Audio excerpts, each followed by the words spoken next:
Hello, everybody. Welcome into this afternoon's broadcast. It's week 10 of the 2021 NFL regular season. It's the 5-4 Cleveland Browns heading to Foxborough, where they meet the 5-4 New England Patriots at Gillette Stadium here in a crucial matchup for both teams. New England currently sitting second in the AFC East, Cleveland third in the AFC North. A lot at stake in this one as we enter the latter part of the regular season. The games become just that more meaningful. As we get ready to kick this one off, the Patriots will be the ones kicking off here in the first half. Cleveland starting with the football. Jake Bailey will get this one started in front of a great crowd on hand at Gillette Stadium, and a little delay to the start of this one as the ball won't stay in place. A bit of a windy afternoon in Foxborough. In fact, there were tornado warnings in the area yesterday evening with hail at times, crazy amounts of wind. A much better day today, though, in the Massachusetts area, as this is returned by Anthony Schwartz, and Schwartz tripped up and tackled down just across the 15-yard line. Hope you guys are doing well. What's going on, Braulio? Welcome into the stream. Great to see you here as Baker Mayfield takes to the field for the Cleveland Browns. 66.7 completion percentage, 1,917 yards on the season thus far. Last week at Cincinnati in a dominating victory, he went 14 of 21 for 218 yards and a couple of touchdowns. Cleveland will start this opening drive from the 16-yard line. Here is a handoff. It goes to Kareem Hunt. Hunt slips through and now wrapped up by Hightower and Bentley. And play will be stopped as that's a 4-yard gain. I beg your pardon. That was Johnson on the carry, in fact. Dearness Johnson. Look at the offensive lineup for Cleveland. Wills, Bitonio, Treader, Teller, and Hance on the O-line. Johnson, Hooper, and Njoku, Landry, and Peoples-Jones, some of the skilled players as Cleveland got the snap off quickly, and that's hauled in by number 81, and that would be Austin Hooper as he was stopped just short of the first down. I'm looking to get a scoreboard up here in a moment, folks, so bear with me as Mayfield will throw over the middle and just beyond the reach that time of Donovan Peoples-Jones. All right, here we go. We got the scoreboard up. We're rocking and rolling. 2nd down and 10 coming up for the Cleveland Browns. They actually did give Hooper the first down on the previous catch. Originally, the CBS graphic marked him short, but he did indeed get the first down. All right, no worries. I appreciate that, Braulio. Good luck in your game, man. Good luck in your game. 2nd down and 10, one receiver to the right side. Mayfield going to hand it off, and breaking loose and picking up the first down is Johnson. Dearness Johnson with a couple of impactful carries to start this opening drive off, and now an injured Patriot. It appears to be Jalen Mills down in a bit of agony here, clutching his left, thought it was his left hand at first, but I think it's his left arm that's injured as he gingerly jogs off, but he popped back up on his own. The athletic trainers will evaluate him. We'll keep you posted with the status of Jalen Mills. Fresh set of downs, meanwhile, for the Cleveland Browns. Two teams certainly with postseason ambitions. Last week at Cincinnati, Cleveland won 41-16. One of 4 teams to score 40-plus points twice this season. Play action, Mayfield under pressure. Or loop one on the money, and that ball's caught and run for a first down. What a play that was. In fact, a brilliant play call. It was Harrison Bryant, the tight end, making the catch, and he took off after hauling that one in. It was just a looping pass put right on a platter for Bryant and couldn't be tackled until he got the first down. The ball right at midfield Mayfield early on is 2 for 3, 19 yards. That was a 13-yard reception for Harrison Bryant. 3 wide for Cleveland. This is a handoff and run up the middle. Johnson breaking free. Johnson's going to take off down the middle and finally tripped up at the 25. Dearness Johnson making an impression here to start this game. And a good one at that, as he was lined up in the backfield directly behind Mayfield. And it was a great block by Wyatt Teller that opened up a hole for Johnson, and with his acceleration, you knew it was going to be a big play. And finally taken down at, they'll mark it at the 26. 1st and 10, and there is our first penalty of the game. And it looks like that was Davis who jumped the gun for New England. Offside call. What's good, Adam? Great to see you, man. Great to see you. Yes, come on, Patriots. Absolutely. You have them in so many bets today. I understand, man. Hopefully they can get it done. We got Mike in the stream. What's good, Mike? Glad to see you. It was offside against the Patriots. So 1st and 5 now for Cleveland. What's up, John? Glad to see you. Great to have you here, John. This drive, the Browns have run it 3 times, passed it 3 times as well, 63 yards. Ball now at the 21. Handoff to Johnson. Johnson breaking loose. He's inside the 5, trying to push his way towards the goal line. And finally knocked down at the 2. 1st down and goal for the Cleveland Browns. And they just keep on feeding Dearness Johnson with good reason.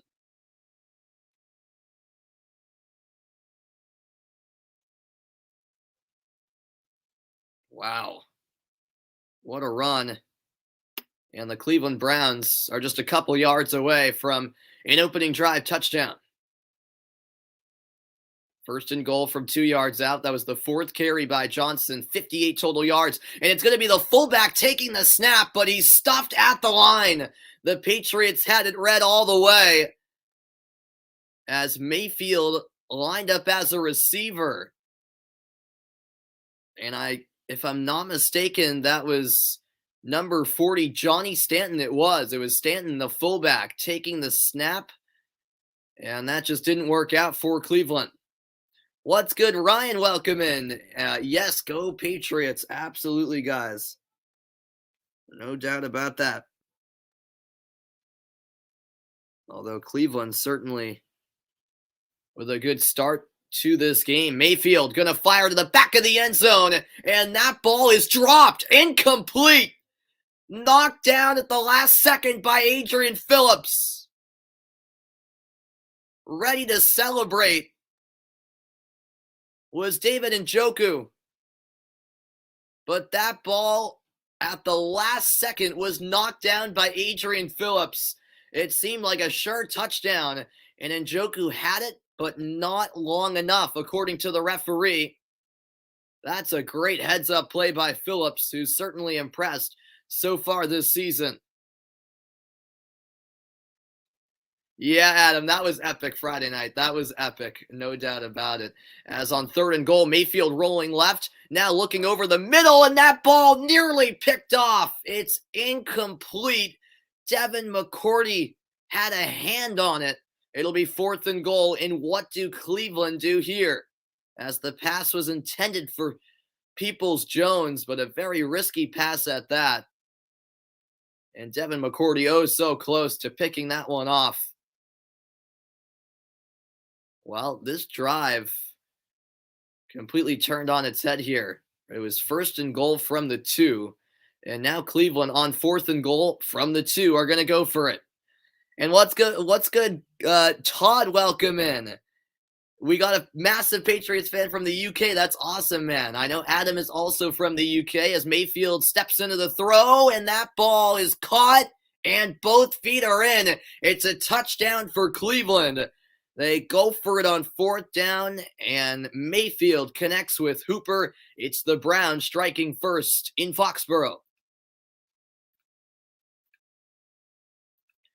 Let's see here, because it was bobbled at first, but yeah, it looked like Hooper did a good job of getting his right foot in bounds. There you have it. His left foot was certainly in, and as he was falling down in the back of the end zone, I think he got his other foot down just in time, as the extra point will be attempted by Chase McLaughlin.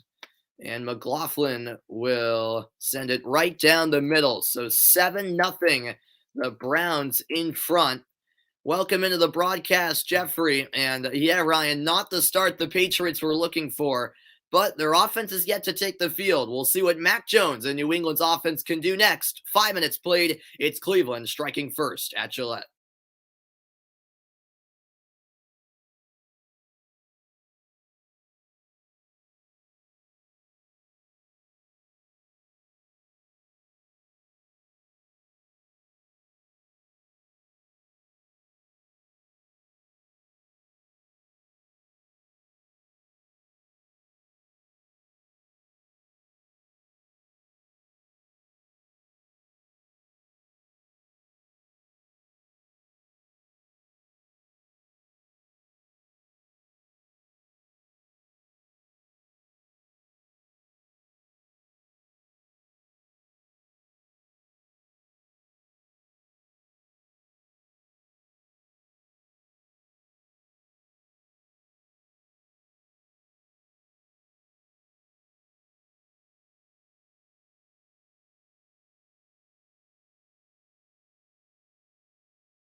And welcome back into the broadcast, everybody. An 11-play, 84-yard opening drive in just under 5 minutes for Cleveland, capped off by an Austin Hooper 2-yard touchdown reception on 4th down.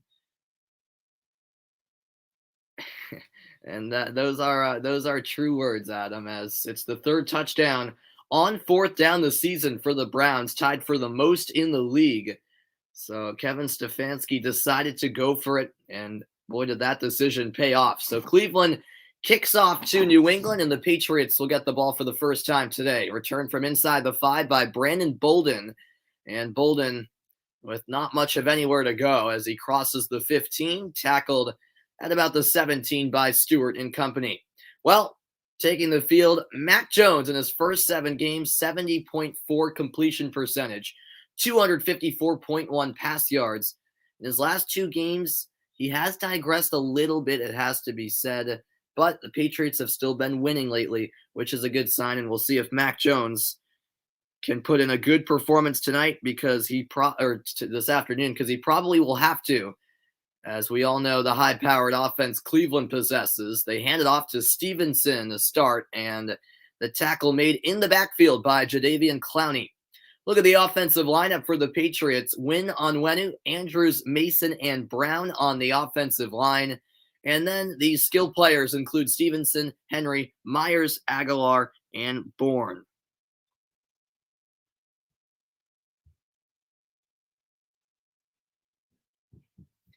Here on 2nd and 10, it's play action. Fake handoff to Bourne and a screen pass caught by Stevenson, who got out of a couple tackles, ends up picking up about 3 yards on the play. And Yes, Jeffrey. USA Soccer is playing Jamaica on Tuesday. Yep. So U.S. men's national team will be in action Tuesday. I believe the game's at 5 against Jamaica, another World Cup qualifier. Here's 3rd and 8 for the Patriots, trying to avoid a 3 and out to start this game. 3 wide. Jones will throw for the first time, and that ball's caught. Hunter Henry, and it's good for a first down.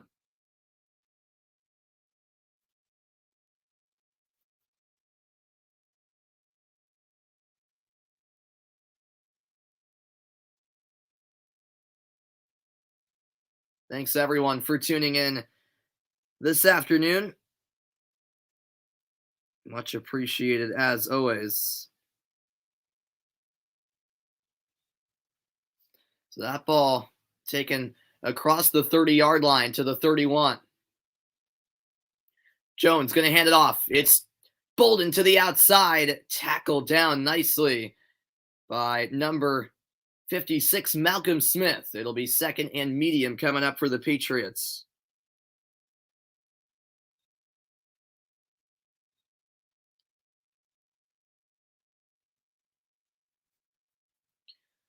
Well, the offensive improvement has been evident. First 4 games, they were averaging 18 points a game, 32 points per game since then. Last week at Carolina, they won 24-6. A big part of it has been the defense stepping up as well, as this handoff won't get the Patriots any sort of gain. Ramondre Stevenson tackled by Smith in the backfield for a loss of yardage.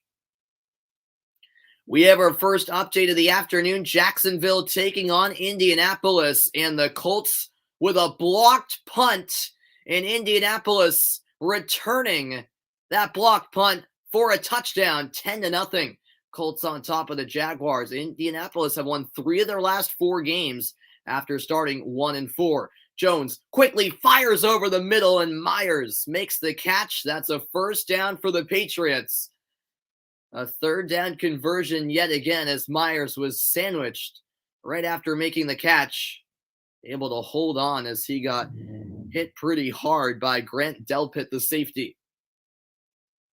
Fresh set of downs for the Patriots with 6.5 to go in the opening quarter. 7-0, it's the Browns in front. Ball placed at the 42-yard line. Jones, perfect 3 for 3 early on. This is a handoff, finding a hole up the middle was Myers. I beg your pardon, Myers in on the block. It was Stevenson. With the carry, we do have a flag down, and it will be coming back. Holding call against New England. It's Shaq Mason, the guilty party. 10-yard penalty, and that could be a killer on this drive for New England. Let's see here. Yes, there was the hold by Mason. Holding the shirt of Malcolm Smith, linebacker of the Cleveland Browns. So that'll move the Patriots back to the 32. 1st and 20 coming up.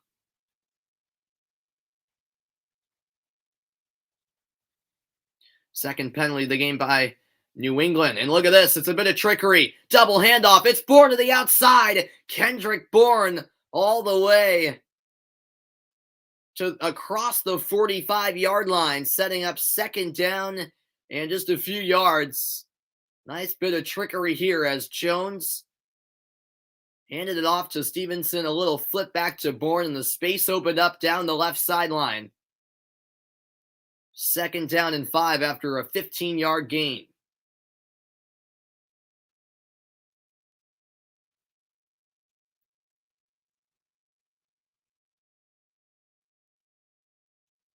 One receiver on each side. Jones hands it off. Up the middle of Stevenson. Gets a couple of blocks. And across the 45 of Cleveland he goes. And the Patriots move the chains again.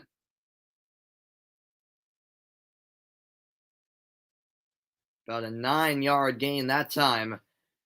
Stevenson getting into a groove. Of course, for the Patriots, no Damian Harris, as he continues to deal with an injury. So it's Bolden and Stevenson carrying the load this afternoon. It's a fake, and now a throw down the sideline. That's Aguilar with the catch, and forward progress should give him the first down. We shall see, and it will. Fresh set of downs for New England, and the Patriots putting together a well-crafted drive, but still plenty of field to cover before they tie this game up. 4 minutes remaining in the quarter now. Ball placed at the 33 of the Browns. Jones hands it off through the middle. It's Stevenson with another aggressive run. He's all the way to the 20. It's another Patriots first down. Ramondre Stevenson is certainly one-upping Dearness Johnson, who was impressive in his own right for Cleveland on their opening drive. But Stevenson making a statement of his own. Where is Nate? I'm not sure. Nate might be popping in soon. We'll see. I hope so. I hope the Patriots are just getting warmed up as they enter the red zone. It's another carry to Stevenson. They keep feeding him. This time a 4-yard pickup. Stevenson, the rookie running back out of Oklahoma University.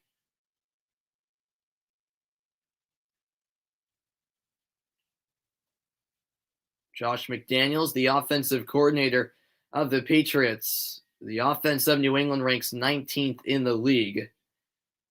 New England with a 54.8 red zone touchdown percentage this season, tied for 23rd in the league. It's the 12th play of the drive. Jones looking right, under pressure, and he's swallowed up for the sack. First of the game, and that's Myles Garrett.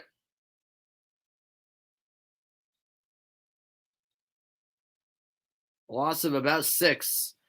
Myles Garrett, well, someone you never want to go up against.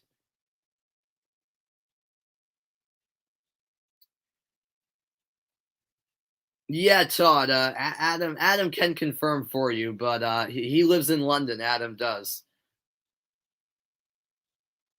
At least that's what he's told me before. Yep, there you go. 3rd and 13, screen pass, caught at the line, and a good couple of blocks. Brandon Bolden's charging ahead. He's inside the 5. First down, Patriots. On 3rd and 13, New England pick up another first down. And the pressure came right away from Cleveland. Great play call. And Bolden with some blocks in front of him. Great work all around by the Patriots right there. Here's 1st and goal from the 3-yard line. Hand off to Bolden, and he gets pounded at the line of scrimmage. Big time hit right there. Delivered by Tommy Togiai.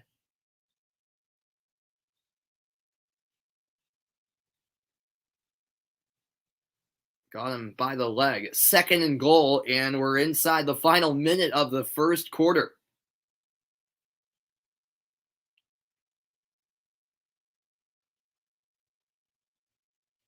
Second and goal. It's been a 9.5-minute drive. This will be the 15th play of the drive as Bolden motions left. Play clock winding down. Jones going to float one to the corner of the end zone, and that ball is caught. Touchdown, Patriots. Hunter Henry puts New England on the board with 26 seconds left in the opening quarter. New England responds right back with a touchdown of their own. In coverage was Ronnie Harrison, and Henry just simply beat his man. And how about the awareness by Henry? He knew he was in the corner of the end zone, able to tiptoe the sideline and get both feet in. A 15-play, 83-yard drive that lasted nearly 10 minutes. The extra point on the way from Nick Folk, and he knocks it through, no problem. It's a tie ball game at Gillette Stadium, 7-all with 26 seconds left in the opening quarter of play. Hunter Henry with the touchdown reception. Mac Jones and New England's offense clicking to open up this first quarter of action for the offense of New England. I'll be back with more action in a moment. And yeah, I'm with you there, Adam. I'm with you there, man, as I'll return right after this break. 7-7. We're all knotted up in Foxborough.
Welcome back in, everybody. What's good? Rohan, welcome into the stream, man.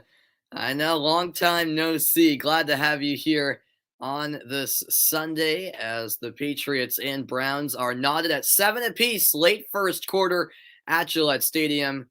And considering we're in mid-November now, actually pretty good conditions weather-wise. As I mentioned at the top of the broadcast, there was a tornado warning actually in the area yesterday evening, with some crazy winds and some hail at times. But today, a much nicer day, it has to be said. Temperature in the high 40s as New England kick it off, and this will be returned from inside the 10, brought out across the 25 and all the way to about the 29-yard line. A solid return right there from Cleveland's Dearness Johnson, I believe it was, on the return. As it will be Cleveland starting out from the 29-yard line. By the way, Hunter Henry, with that touchdown catch, has made it 6 touchdown receptions in the last 7 games. Pretty impressive as Johnson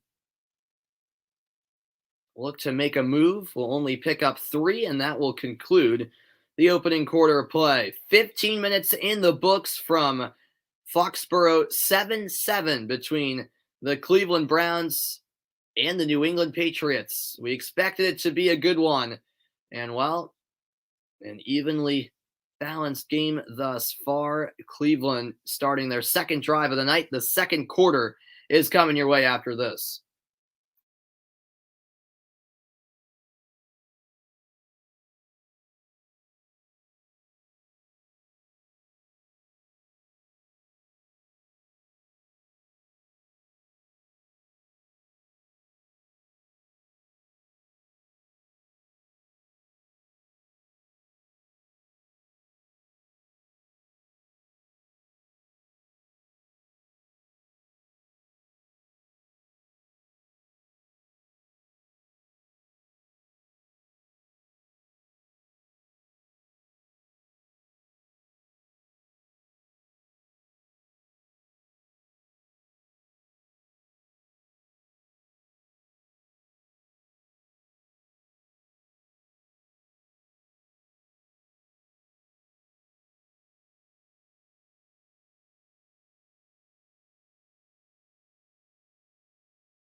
Welcome back, everybody. It's week 10 of the 2021 NFL season. It's crazy how we've already played over a half of the season now. And of course, it was Veterans Day on Thursday as we salute all of those who have served for our great country, put their lives on the line.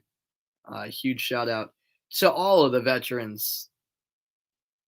And we get set for the start of the second quarter now, 7-7 between Cleveland and New England. Great to have your company. Yes, welcome in Jeffrey Giordano. Yeah, Rams play tomorrow. Absolutely. Welcome into the stream, John. Great to see you here. And yeah, Rohan, answering some of your questions. What do I think about Xavi in Barca helping the club? Yeah, I don't know. I don't know how it's going to work out. I don't really know how good of a manager Xavi is or will be. I have my questions as that pass is incomplete, slipped right through the hands of the intended receiver. What about Man U playing so badly? Yeah, I'm not really surprised, Rohan. I think they need a new manager. I don't think Ole Gunnar Solskjaer is the right man for the job. And I don't see Arsenal making the top four, to be honest with you. They have been in better form lately, no doubt about that. But I don't see Arsenal getting into the top four when all is said and done. But we'll see. Dropping back is Baker Mayfield. Mayfield is picked off. It's intercepted. And down the sideline goes Kyle Duggar inside the 10-yard line of Cleveland before forced out of bounds. What a play. 12 seconds into the second quarter. The pass intended for Njoku and a really poor pass in the end. Duggar was just waiting for it, saying thank you very much. Returning it all the way inside the 10-yard line of the Cleveland Browns. It'll set up first and goal for the U.S. offense. For the Patriots offense. Sorry, I'm seeing U.S. in the chat, and I'm getting all mixed up. All right, here we go. From the 5-yard line of Cleveland, it's first and goal for the Patriots. Jones will flip it back, and now getting some blocks and barreling his way into the end zone is Ramondre Stevenson.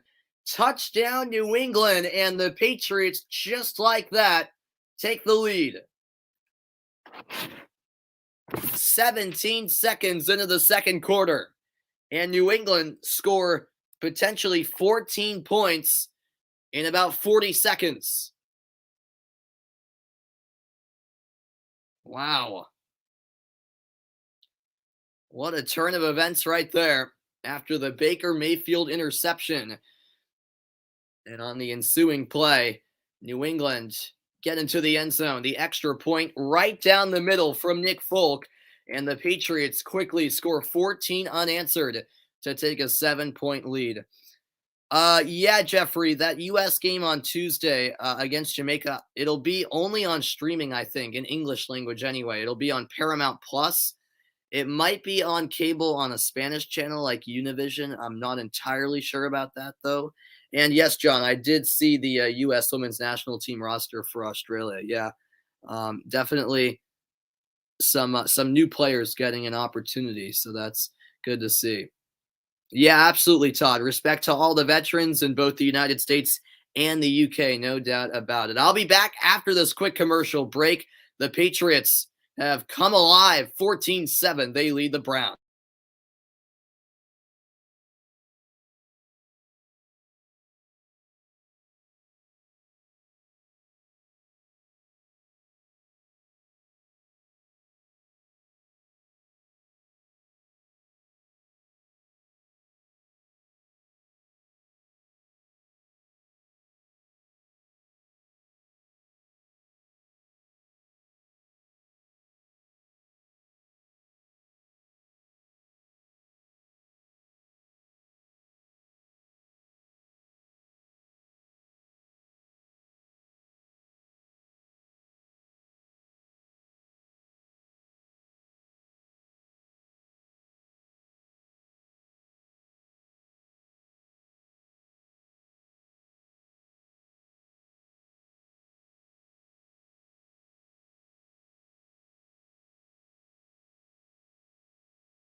Welcome back into the broadcast, everybody.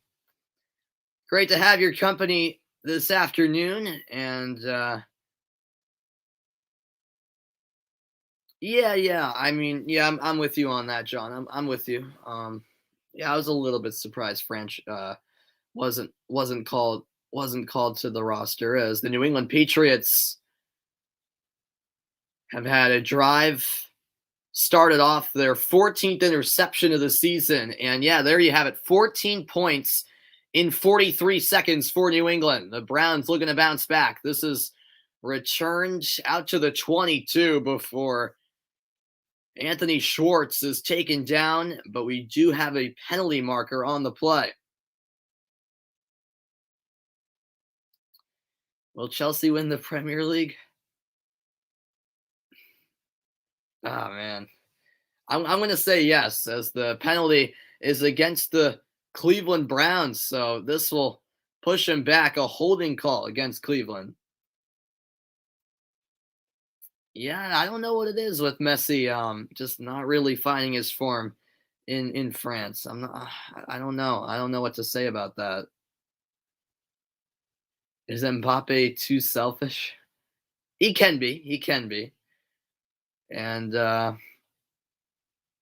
I'd agree with you. I think Man City do need a striker. Could they still win the Premier League and Champions League without one? I mean, they proved that they can that they can before, but I still feel like for me to have the most confident, or to have a lot of confidence in Man City to win both the Premier League and Champions League, yeah, they do need to get a striker. They've been a bit too inconsistent to start this season. All right, fresh set of downs, as it was Jarvis Landry with his first catch of the afternoon. That was an 11-yard reception. Mayfield going to throw again. Underneath, connects, and taking it ahead for the first down was number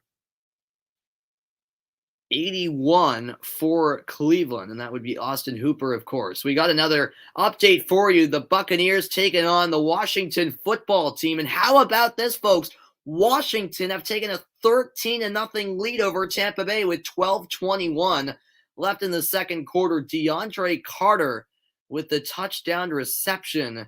That's a rematch of last year's wild card round encounter between Tampa Bay and Washington. So wow, Washington have a 13-0 lead over the Bucs. Very interesting.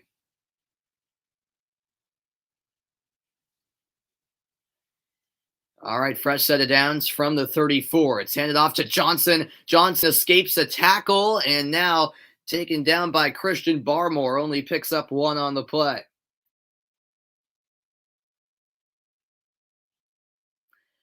Yeah, John. I mean, Liverpool are looking good. I will say. I don't think you're crazy to say that, if I'm being honest. Sorry, just trying to cover all the comments. Yeah, Mikel Antonio for Jamaica, absolutely, Todd. He's one to look out for, no doubt about it. Definitely an underrated player, I have to say. All right, here comes second down and 9 for the Cleveland Browns. Mayfield airing it out down the sideline and just beyond the outstretched arms of Peoples-Jones. Third down and 9. It was J.C. Jackson in coverage. Mr. INT is his nickname. Jackson has a knack for picking off the opposing QB every game, it feels like. See if he has one later today. It was Kyle Duggar with the interception earlier this quarter. Cleveland are 0 for 2 on third down conversions. This is 3rd and 9. What are my thoughts on Gerrard at Villa? Yeah, I mean,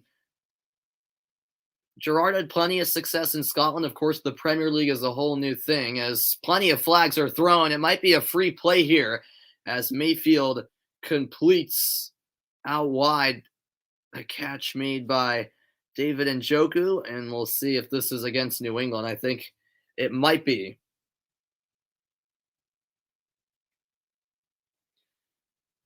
But yeah, I mean, I think Villa fans should be optimistic.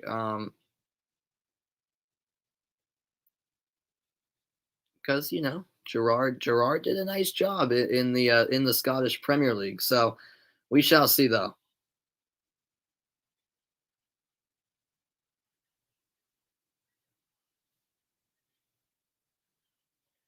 So it is against New England as anticipated. False start on. He said 95, but I think he meant 55. Josh Uche. Uche appeared to be the one that jumped off sides first. So 3rd down and 4 coming up for Cleveland. That's the 3rd penalty of the game committed by New England. In motion for the Browns is Anthony Schwartz. 3 receivers lined up to the left side. Mayfield looking that way. Running out of time. He's going to air it deep downfield and a near interception. Jackson almost picked him off as the pass was intended for Schwartz. 4th down coming up for Cleveland. And it looks like we'll have our first punt of the game. Well, I was just talking about Jackson's knack for coming up with interceptions, and that one slipped right through his hands. Oh, man. That's one he picks off 99 out of 100 times, and I don't think I'm even being that sarcastic. Well, first action for Jamie Gillen, the punter. Gillen sends it away, and this will be let go, and it takes a Cleveland bounce. This is going to roll all the way down to the 2-yard line and out of bounds at about the 1.5-yard line, although we do have a flag on the play. Let's see if this will come to bite Cleveland.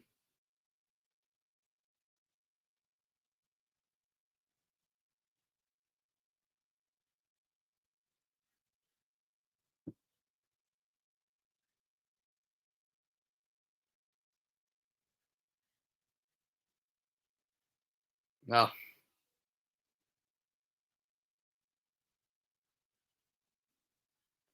So it is holding against the Patriots. Juwan Williams, the guilty one. And so the Patriots will start this drive from basically the 1-yard line. I'll be back after a quick break. Any comment on Cam back to the Panthers? I mean, hey, I don't know why the Panthers are paying him as much as they are, but I mean, good for Cam. He at the end of the day, I think he's a good guy, deserves to be in the league, even though he was really bad with us. No doubt about it. I was one of the people who thought it was time to move on from Cam and was happy to see that they decided to go with Mac Jones from the start of the season and release Newton.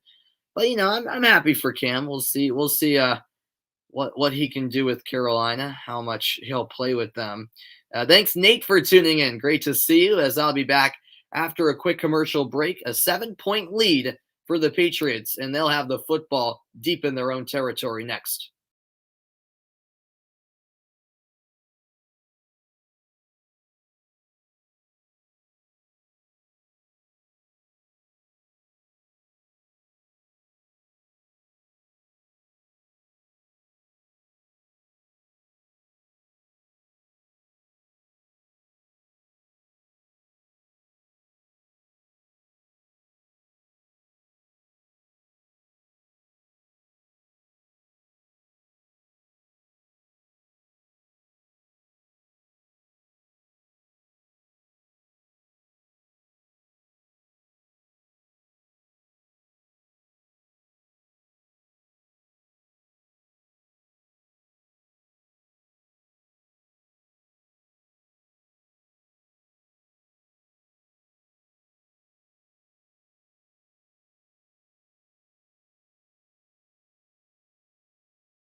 Welcome back in as the Patriots take over with 11:51 left in the first half.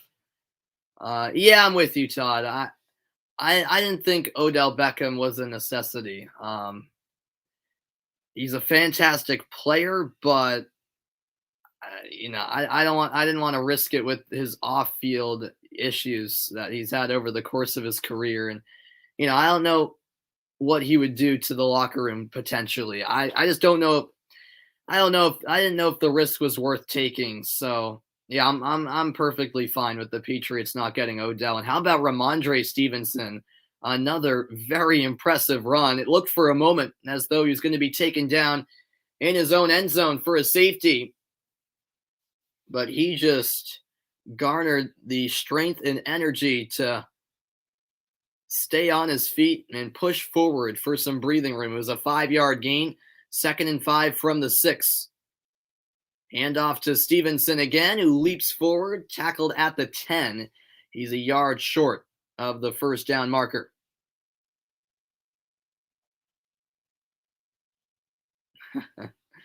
I think he does, John. I think he does. We have another update for you. Detroit and Pittsburgh, the Lions, have just tied the game 7-7. Jefferson with a 28-yard rushing touchdown. It's tied up with 11:44 left in the half.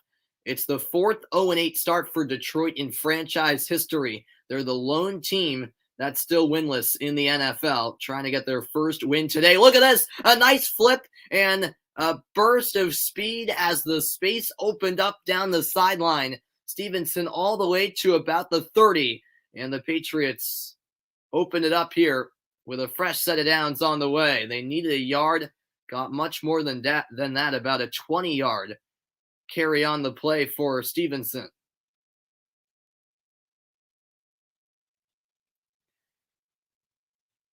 Oh, I have no idea, John. That's beyond me. I have no clue why Leggett is still being called into the U.S. men's national team roster. I don't understand it. I don't get it at all. Yeah, I don't know. Maybe him and his agent are making some kind of deal with Berhalter. I have no idea, man. That's beyond me.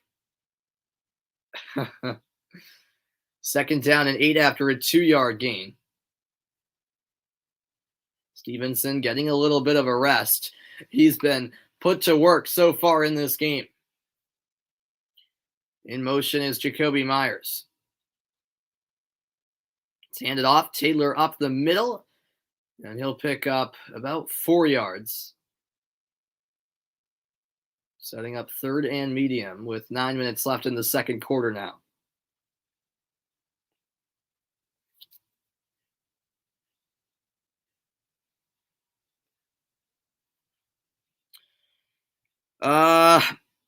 Yeah, John, I definitely hope he doesn't. At the end of the day, I don't think he will. I think after that Panama game, he heard enough criticism that he I would be surprised if he did. He's got to put out a full strength lineup, I have to think. As that pass is caught, it's Kendrick Bourne with the reception, twirling his way before finally being wrapped up by Troy Hill. New England's offense getting into a nice rhythm here. Mac Jones, the catalyst. Oh yeah, Ariola needs to go. Yep, massively overrated. I mean, he can't score.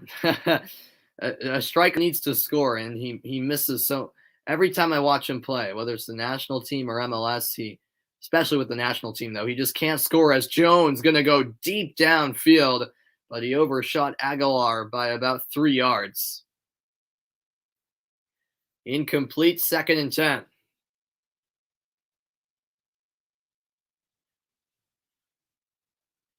Well, it has to be said, so far today, Myles Garrett has been contained quite well by the Patriots offensive line, and a big reason is because Mac Jones has been getting it out quickly on his touchdown pass, for example, to Hunter Henry. That ball was out of his hands in 1.74 seconds. Garrett did have that one sack, but that's really the only time he's been able to get to Mac Jones. This is a handoff to J.J. Taylor. Taylor only picks up a yard. Brought down by Walker. 3rd and 9, midway point of the second quarter.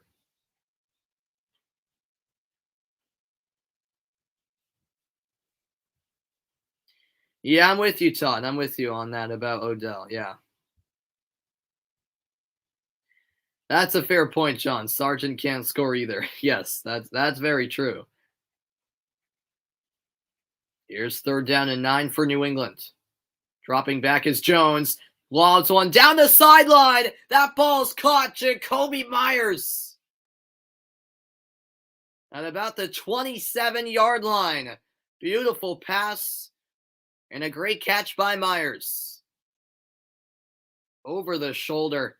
What a pass. As Newsome was in coverage. Pinpoint accuracy for Mac Jones. Will I be doing the game on Thursday night? Oh, yeah, right. The Patriots are playing Thursday night this week against the Falcons. Yeah, I don't think I have anything going on Thursday night, Jeffrey. So as long as I don't have any big test the next day or a ton of homework, I should be able to do it. Yeah, I'm hoping so. As this is handed off to Brandon Bolden, and that'll be a 4-yard pickup. 2nd and 6 as the Patriots look for a 2-score lead.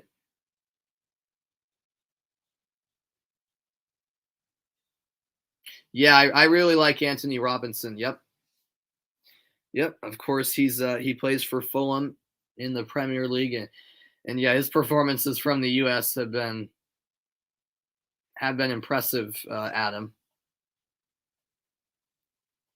Dropping back here is Jones. Jones to the end zone, leaping grab, and Kendrick Bourne is in. Touchdown, Patriots. It's a 2-touchdown lead for New England, and boy, are they having fun out there. The offense firing on all cylinders. Remember, the drive started from the 1-yard line. 11 plays, 99 yards in just over 6 minutes. What a leaping grab by Kendrick Bourne for the New England touchdown.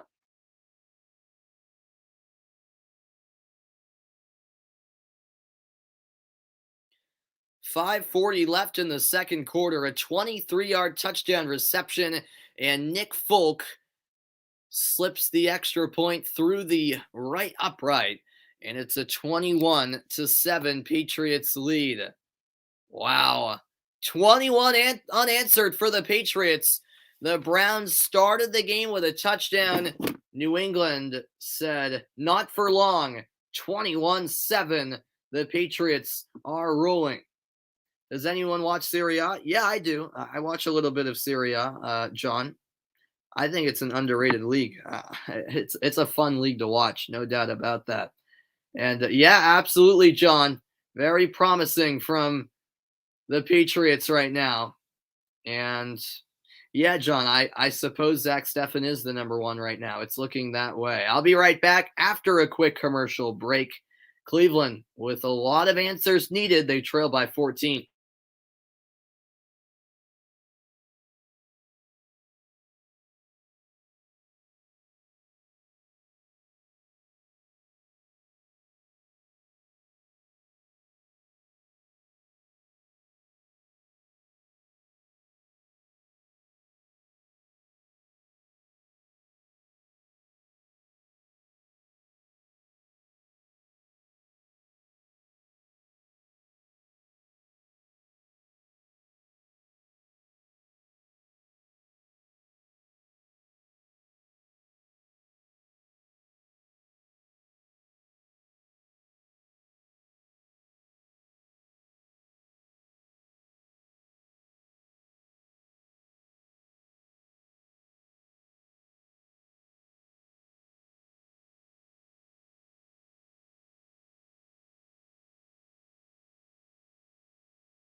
Welcome back in. That last drive was the first 99-yard drive for the Patriots since 2011 against the LA Chargers. It's been a whole decade since the Patriots have strung together a 99-yard scoring drive as the Patriots kick off with 5:40 left in the second quarter. Here's the return by Schwartz from inside the 15. Schwartz through the middle, and it's a solid return out to the 29. Well, Cleveland's offense has to get going now. What a touchdown catch by Kendrick Bourne, and he actually knocked over a cameraman while celebrating. The Patriots immediately helped him up.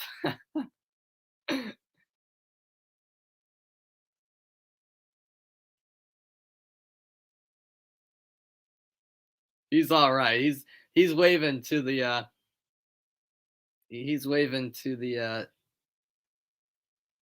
TV broadcast. So good to see he's all right as the Browns will start from the 33 as Mayfield buying time, rolling to his right, approaching the sideline, and he'll just toss it out of play, taking the incompletion. Let's see what we got here. You can't watch American football? Really, John? I mean, hey, people have their preferences. I happen to like pretty much all sports, so that's just me, though.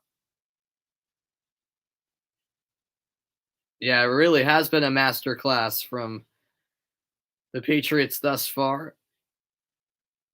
Yep, 3 major losses in a row for Mexico to the U.S. Love to see it. Here's 2nd and 10 for Cleveland. Handoff. Bouncing off a tackle and trying to push his way forward. But held up at the 35 was Dearness Johnson.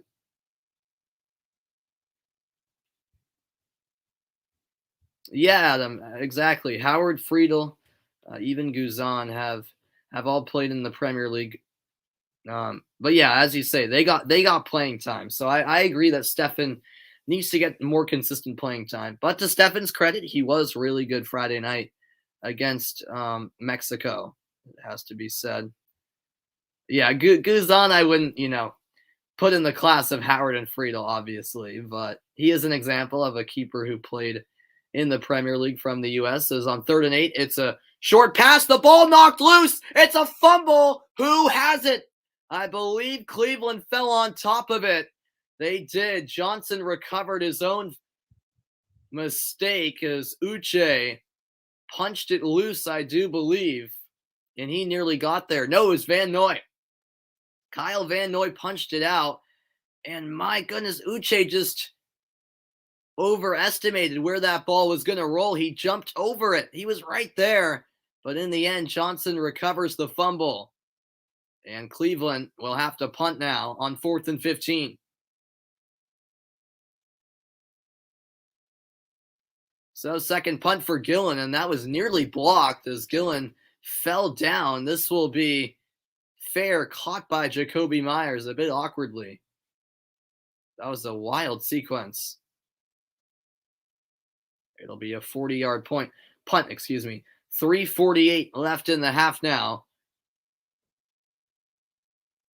And it's the Patriots back with the football, leading 21-7. Patriots running right indeed. We'll see if they can keep on rolling after this quick break.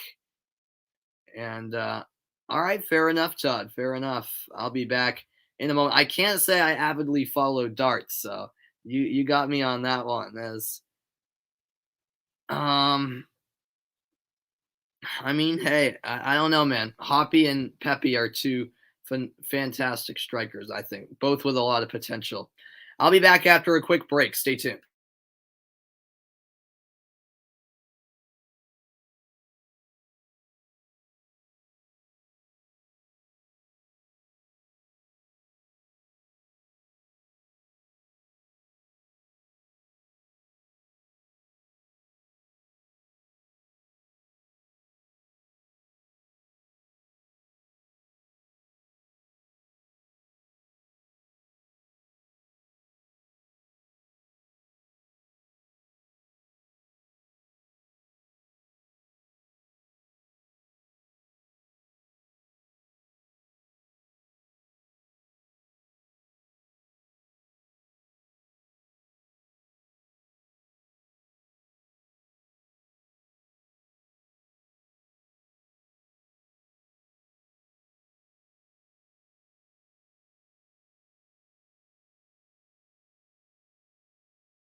Welcome back in, everybody, as we get set for the resumption of play.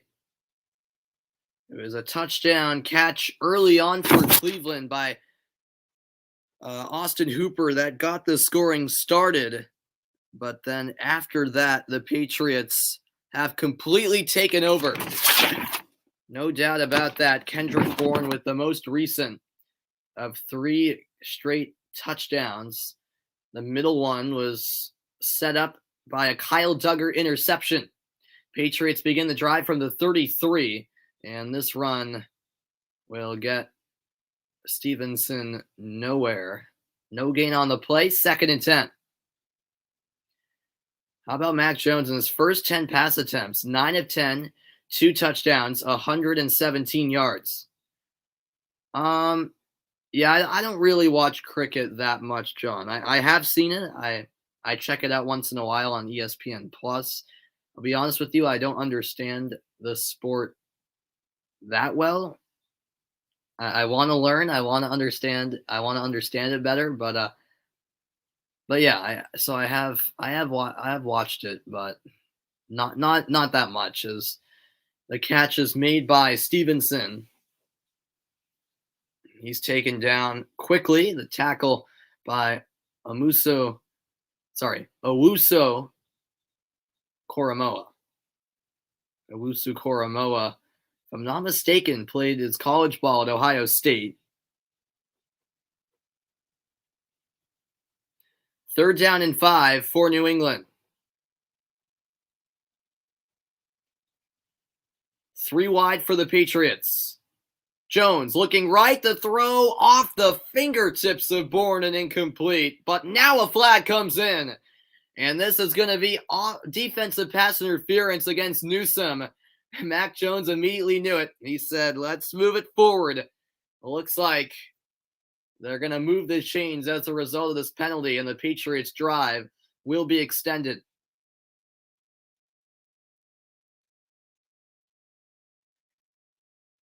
Cricket is a sport, John. It's pretty popular in parts of Europe like England, and especially in I know it's pretty popular. I think Australia is popular, definitely in countries like India and Pakistan.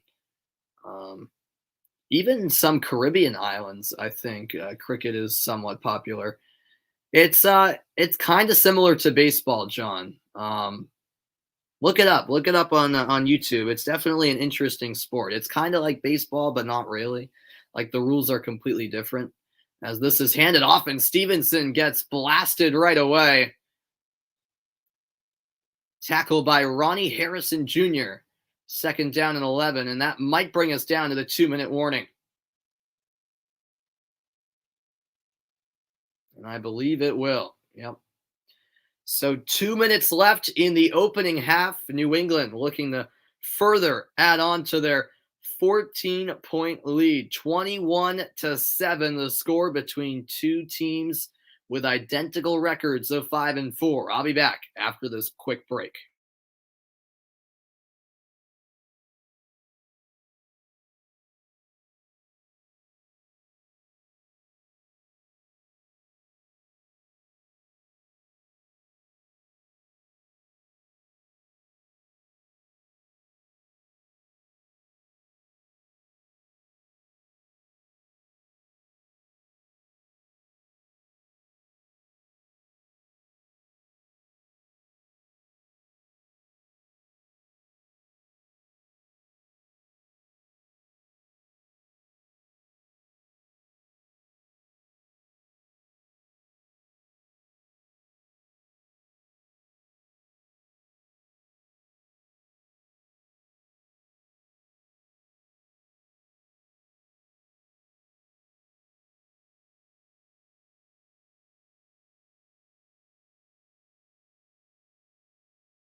We now head to the final 2 minutes of the first half, and appreciate you guys tuning in as always. I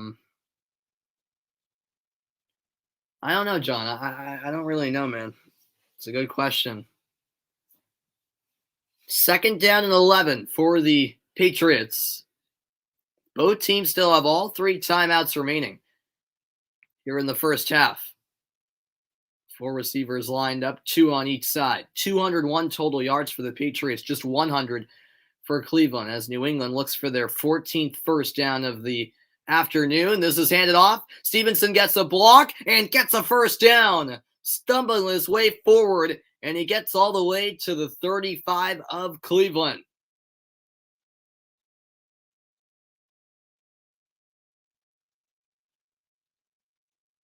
To the 40, I beg your pardon. 16 yards on the play. His 14th carry, he has 73 yards now. Ramondre Stevenson with his best performance yet. At least he's on pace to put together his best performance of the season.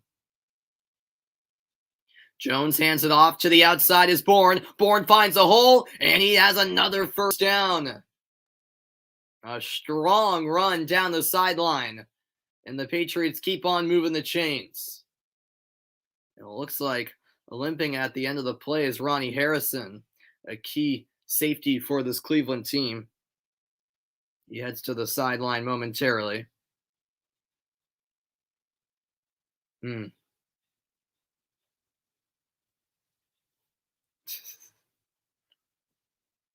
Clock did stop as Bourne got out of bounds. He's had 2 carries now for 26 yards, never mind his touchdown catch. Ball at the 29-yard line. Play action. Jones, short pass, caught by Stevenson. Great blocking again. And Stevenson tackled at the 21 by Walker. Inside the final minute of the half, and the Patriots will not be in too much of a rush because they do have all 3 timeouts still in their pocket. Coming up shortly, the halftime report. Stick around for that. Jones looking left. Throw is caught. Myers has a first down, and he gets out of bounds at the 16.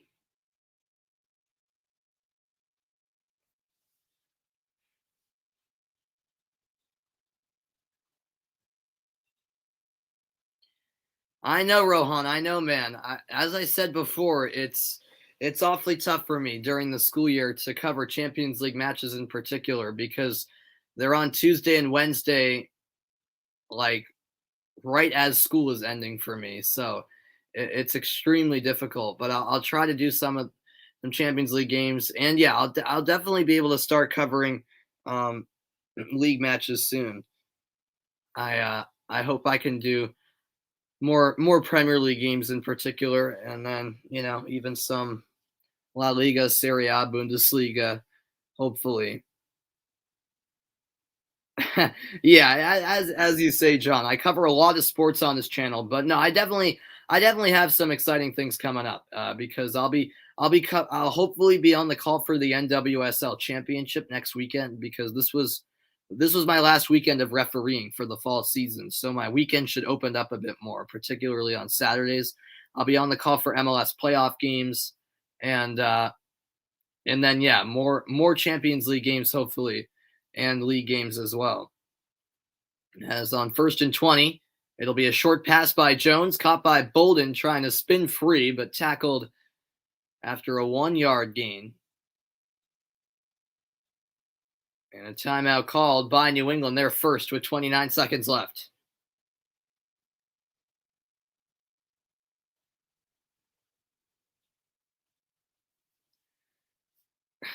True. St. Kitts have a cricket team called the Patriots. Very good. I did not know that. Yeah, hopefully I'll be covering some of the Club World Cup, Adam. I hope so. As I'll be back after this timeout, so stick around. The Patriots looking for more points. They have a 14-point lead at the moment.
29 seconds left in the half. And what do we got here?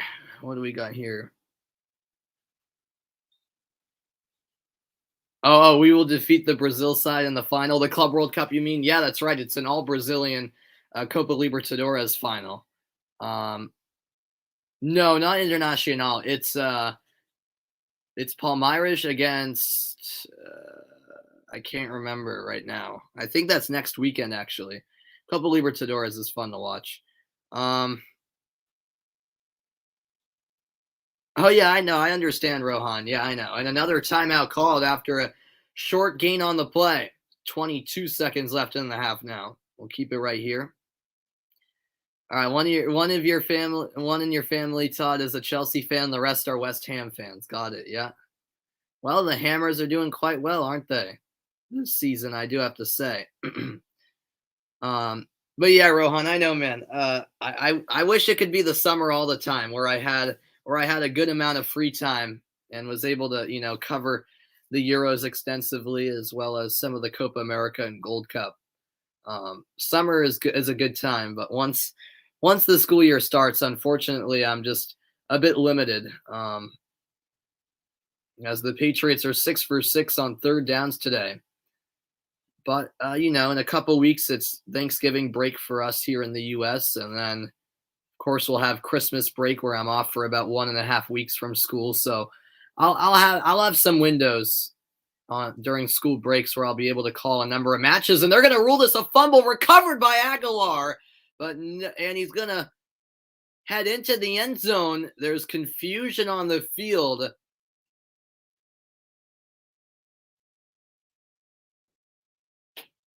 Oh, yeah, there's a deflection. So they're going to rule it incomplete. Yep, it was deflected by Myles Garrett, so it will be an incomplete pass, but there was definitely plenty of confusion on the field right there. So 4th and 14 now for New England with 14 seconds left in the half, although they may reset the clock. As Nick Folk comes out to attempt the field goal. He's made 42 straight field goals from inside 50 yards. Longest active streak going in the National Football League. This will be a 38-yard attempt. And what's good? Hayden, welcome in. Glad to see you. Yeah, Patriots defense has certainly been on point today, as the 38-yard attempt is on the way from the right hash, and Folk knocks it through. No problem for Nick Folk. His first field goal attempt today is converted. It's a 24-7 lead for the Patriots over the Browns. We'll keep it right here as Cleveland will have 17 seconds to work with, so they did end up resetting the clock, as was expected. And you have to think Cleveland, unless there's a phenomenal return here, will just take a knee and take us to halftime. 24 unanswered points for New England. And it's funny because on Friday night, I was on the call for my high school football team's state quarterfinal, which they won 24-7. And they just like the Patriots, allowed a touchdown on the opening drive, went down 7-0, scored 24 unanswered. Although that 24-7 score was the final score. This will be the score at halftime likely, but still, it's a little bit of deja vu in that sense.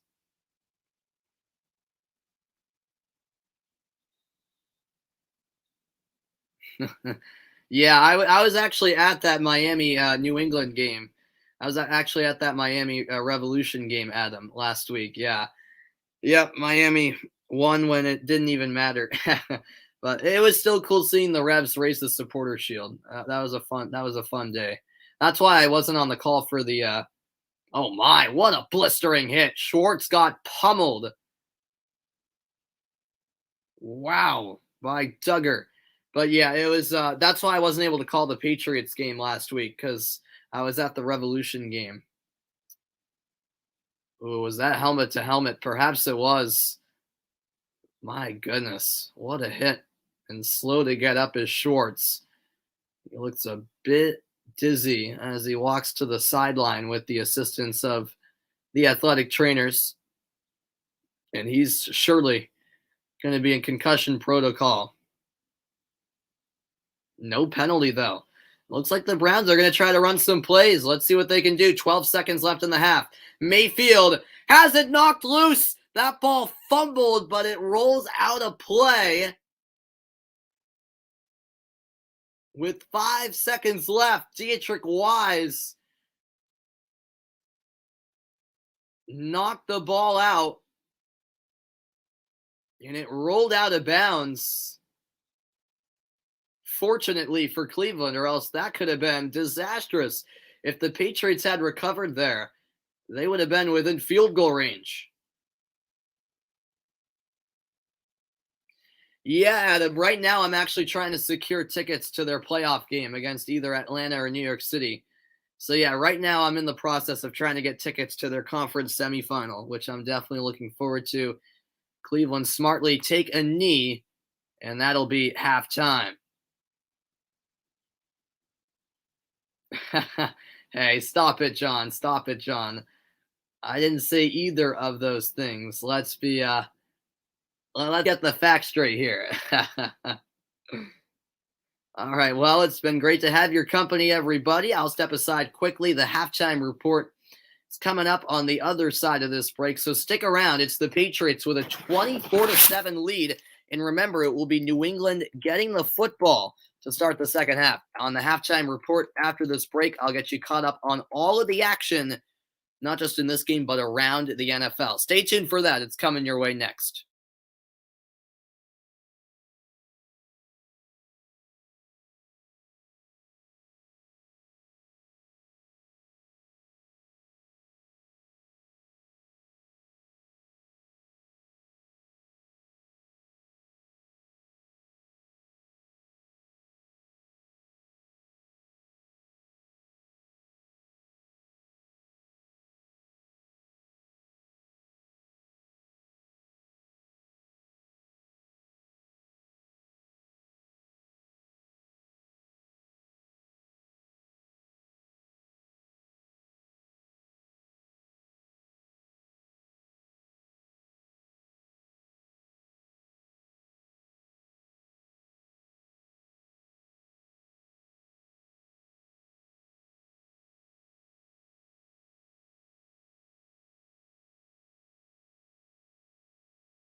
And welcome into the halftime report. 24-7. The Patriots have scored 24 unanswered.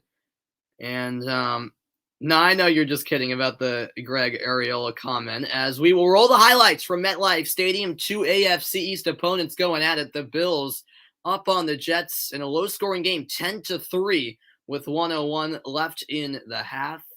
Josh Allen, 175 yards and a touchdown. Mike White, 87 yards and an interception. In the game I'm covering today between the Patriots and Browns, as you all know, 24-7 New England in front at the half. Mac Jones, 13 of 15, 134 yards, 2 touchdowns.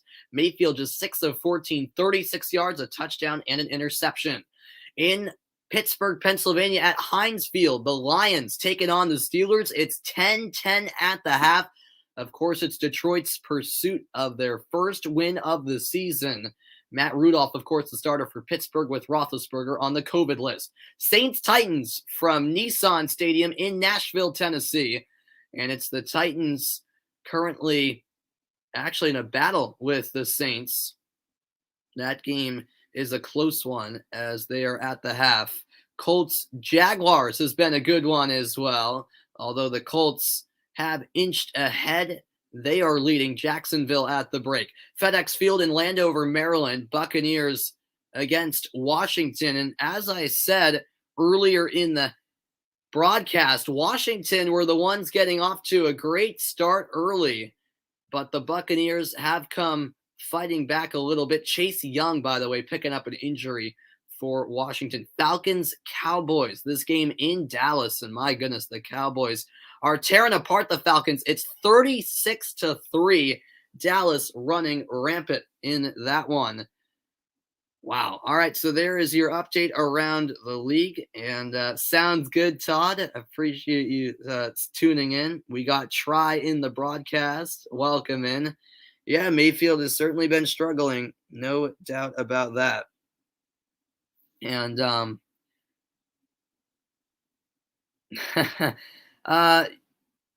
trying to go back to all the comments here. Sorry. Do ESPN commentators just read names and calling players, or do they know it by heart? They know it by heart, Sean. Yeah, I mean it's their profession, it's their job. So they do. They. I mean, depending on what sport you're talking about, but for the NFL, for example, they get to prepare for that game a week in advance, most likely. So they spend hours upon hours upon hours of studying the teams, and yeah, they know the players' numbers by heart pretty much. I mean, they won't memorize every little fun fact that they have about the individual players. That's what they'll use their notes for. But yeah, no, they definitely memorize all the players, no doubt about that.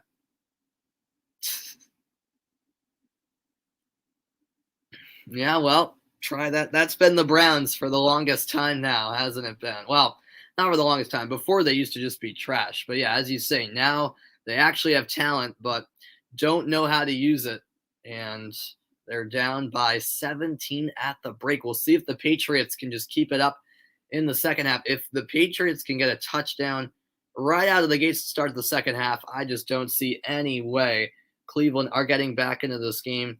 We shall see. But I have to say, as a Patriots fan, this is looking very, very good right now. You have to be pleased if you're a New England fan like myself, but still 2 more quarters to play. A reminder that later on today, the Seattle Seahawks will take on the Green Bay Packers at 4:25 Eastern time from Lambeau Field in Green Bay, Wisconsin. It's currently 27 degrees and cloudy, and it's snowing in Wisconsin right now. Wow. Well, both teams will have to battle the elements. It's, of course, home field advantage for a reason for Green Bay, who are 7-2 heading into that game. The Seahawks 3-5, meanwhile. And yeah, thank you for stopping in, Jeffrey. Have a wonderful rest of your Sunday. See you later, man, as I'll be back with the halftime report continuing after this quick break. I'll look ahead to the second half of action between the Browns and the Patriots, so stick around, everybody. 24-7, New England up at the half.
And welcome back into the halftime report, everybody. Still a couple of big matchups to look forward to later today at 4:25 Eastern Time. As mentioned, it's the Seahawks taking on the Packers, and also the Eagles facing the Broncos. So a couple of good games in the late window. Seahawks just haven't really been themselves this season so far. Aaron Rodgers returning from his absence after he was put on the COVID list. Packers trying to get back on track after a loss to Kansas City last week when Jordan Love was at quarterback. And then Eagles, Broncos, two teams right around 500, trying to maybe be in the playoff hunt, particularly Denver. We'll see. It should be an interesting one later on. And yeah, that's pretty much a fair comparison, Adam. I do have to say, as the broadcast will continue in a moment. We got J.A. in the stream. Welcome in. I know you missed me last week. Sorry, man. I was at the Revolution Inter Miami game on Sunday afternoon, so that's why I wasn't able to commentate the Patriots game last week against Carolina. But I am back. Sorry about my absence last week, J.A., but I am back, so don't worry. Second half coming your way next. Stick around.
We are ready for the start of the third quarter, everybody. Patriots outscored Cleveland 17-0 in that second quarter, and they'll get the ball to start this second half. The first half highlight had to have been the 24-yard touchdown reception by Kendrick Bourne, a spectacular leaping grab between two defenders, and the Patriots looking good so far through 30 minutes of play. 30 more minutes still to go, and let's see if the Patriots can hold on for a victory and trying to improve to 6-4 on the season are New England.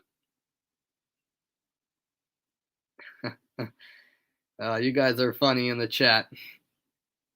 Yeah, Comedy Channel is back indeed.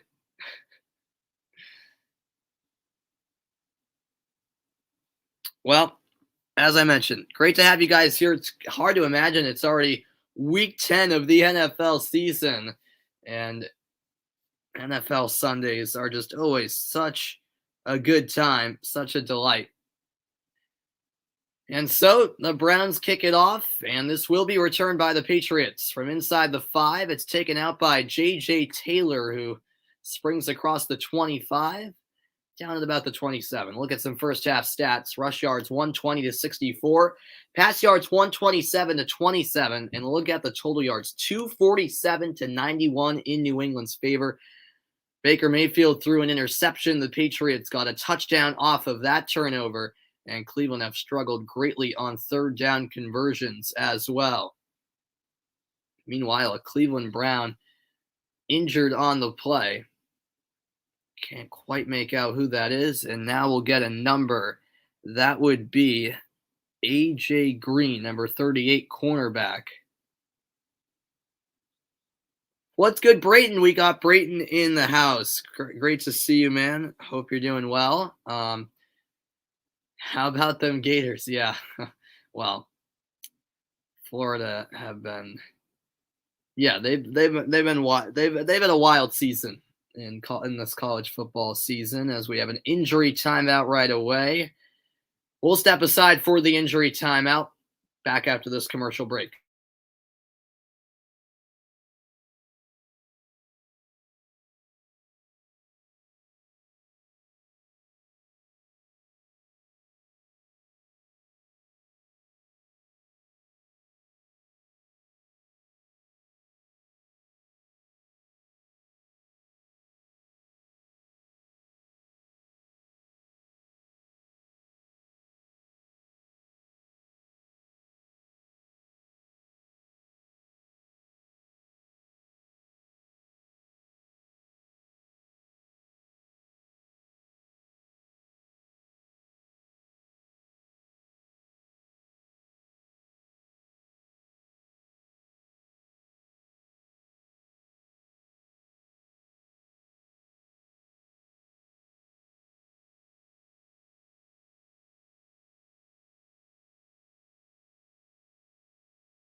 So the injured A.J. Green currently in the medical tent being evaluated.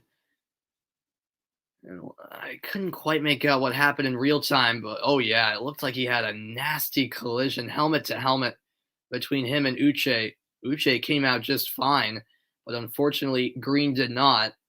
Unintentional from both of them, but they just collided full force, helmet to helmet right there. All right, Patriots drive starts from the 27. Handoff to Stevenson. It doesn't go down easy, as we've discovered today. He'll pick up just a yard here, as Cleveland dealt with them nicely that time. 2nd down and 9.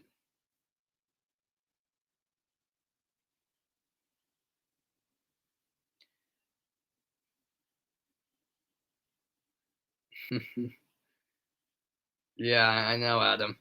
No, I'm not a Barcelona fan, John. I like Real Madrid, as that is thrown in the ground by Mac Jones. 3rd down and 9. I'm not, I'm not like a diehard Real Madrid fan, but they are my favorite team in La Liga. I'm not from Spain or anything, but my team of choice in La Liga is Real. But I'm not like a huge diehard fan. But yeah, I Real Madrid are my team, so I do not like Barca. I do not like Barcelona. 3rd down and 9 now for the Patriots from the 28-yard line. 4 wide. Myers pinching inside. And Jones has some decent protection, but not for long. Taken down at the ankle by number 58, McDowell. That was a much-needed sack right there for Cleveland. Malik McDowell making the play. And his sack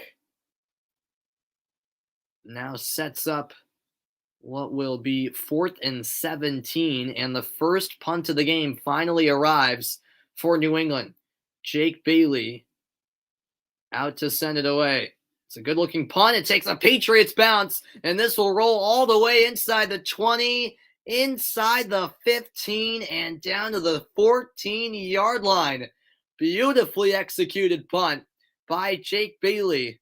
And with 13:33 left in the third quarter, Baker Mayfield and the Cleveland offense needs to come alive sooner rather than later if they want a shot at winning this game and moving to 6-4.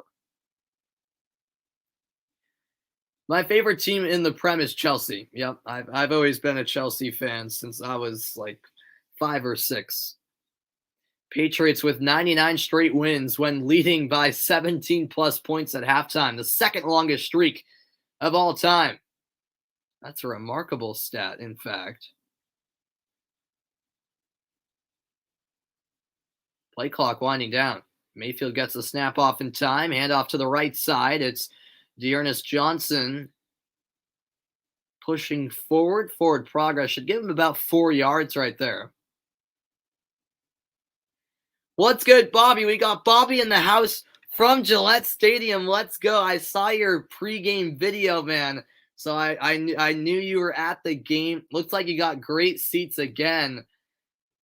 See that, folks? We've got someone at the game right now tuning into the stream. Much appreciated, Bobby, as that throws complete to the outside. It's a first down for Johnson. I believe that's his first reception of the game for Cleveland. Great to see you in here, Bobby. And as well, great to see Michael in the house. Good afternoon, Michael. Hope you're doing well. First down and 10 from the 28-yard line. 5 wide for Cleveland.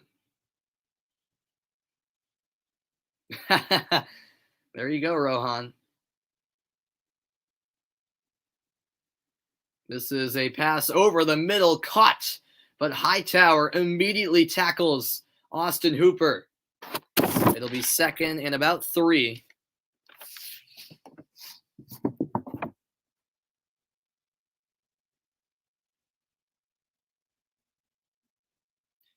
Make it 2nd and 4. It was a 6-yard reception.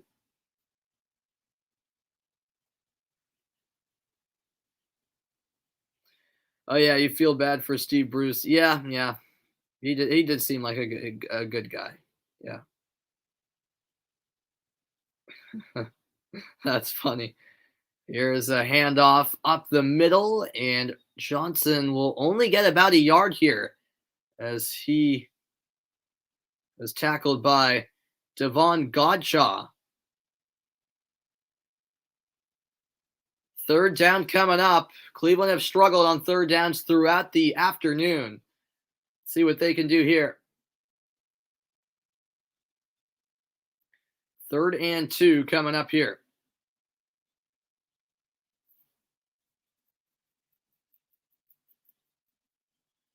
From the 36, it goes to Johnson, and he is taken down in the backfield, met by Juwan Bentley, and the Patriots will force Cleveland a punt yet again. Wow, Bentley got there right away, tripped up Johnson, and there was no escaping.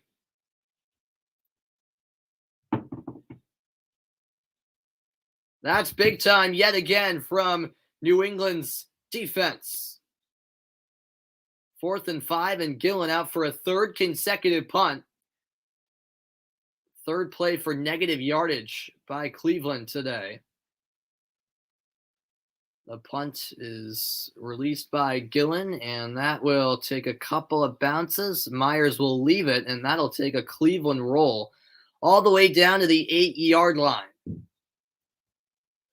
10-10 left in the third quarter. It's 24-7 New England, and the Patriots yet again back with the football. Todd got his coffee, and he is back. Great to hear it, man. Great to hear it. I'll be back after this, so stay tuned. It's Patriots-Browns, crucial game in the AFC.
24-7, Patriots on top.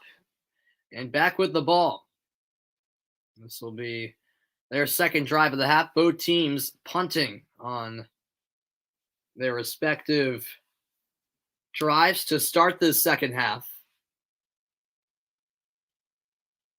It's New England, though, with the upper hand, leading by 17 points.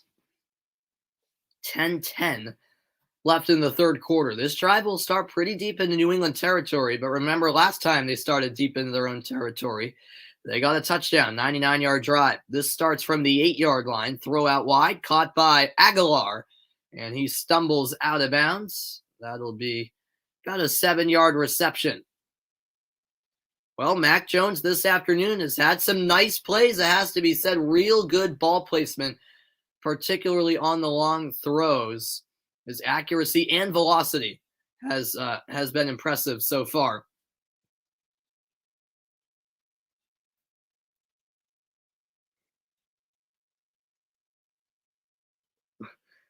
Maybe, Michael. All right. Thanks for the update, by the way. I didn't even notice that. It was 10-10 the last time I heard. So Lions are now leading the Steelers. Wow.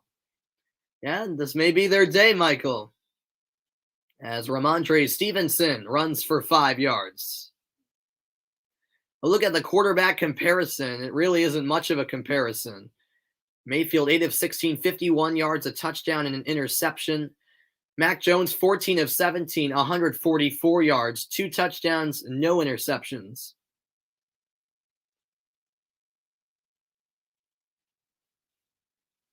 What's good, Russell? Welcome into the stream. Is Chelsea going to get rid of Pulisic? I don't really think so, John.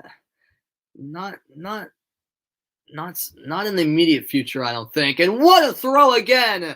Mac Jones to the diving Hunter Henry, who was able to haul it in. Another athletic catch by a Patriots receiver, this time Hunter Henry.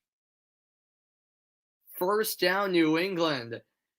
And the offense isn't slowing down for the Patriots, is it? Great ball placement.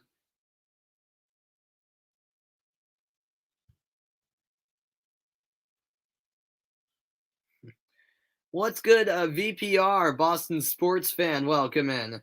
As this is handed off, Bolden breaks loose, has some space down the sideline. He's inside the 40 of Cleveland, and the Patriots move the chains once more. Thoughts on Mac Jones for Offensive Rookie of the Year? I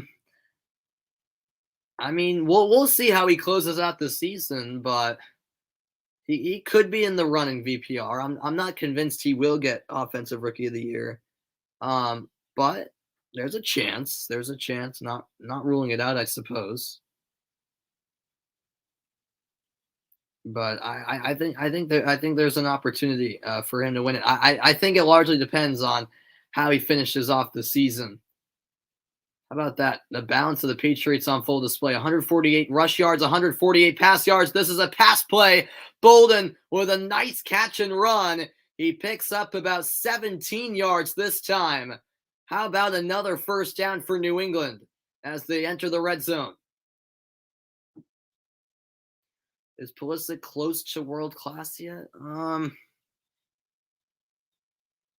I mean, I wouldn't say that quite yet.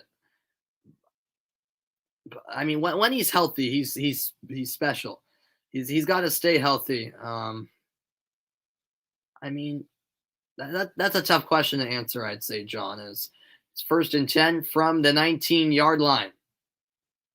Jones, plenty of time, pass complete, but Stevenson pushed out of bounds, a yard short of the line of scrimmage by Walker and Taki.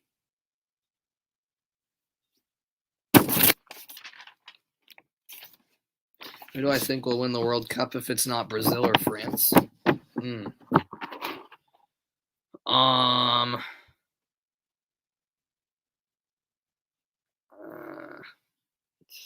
Good question. I guess Italy? I don't know.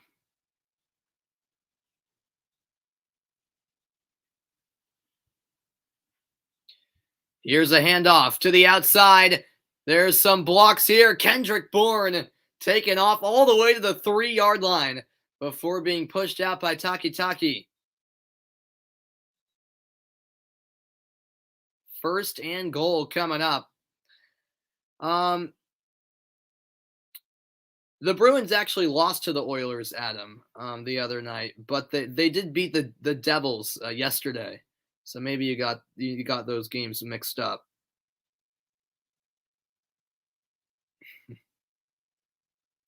Thoughts on OBJ to the Rams? I mean, we'll see. I don't know. I don't know if it's gonna work out. To be honest, I have my worries about that. And Ramondre Stevenson runs it in for the touchdown.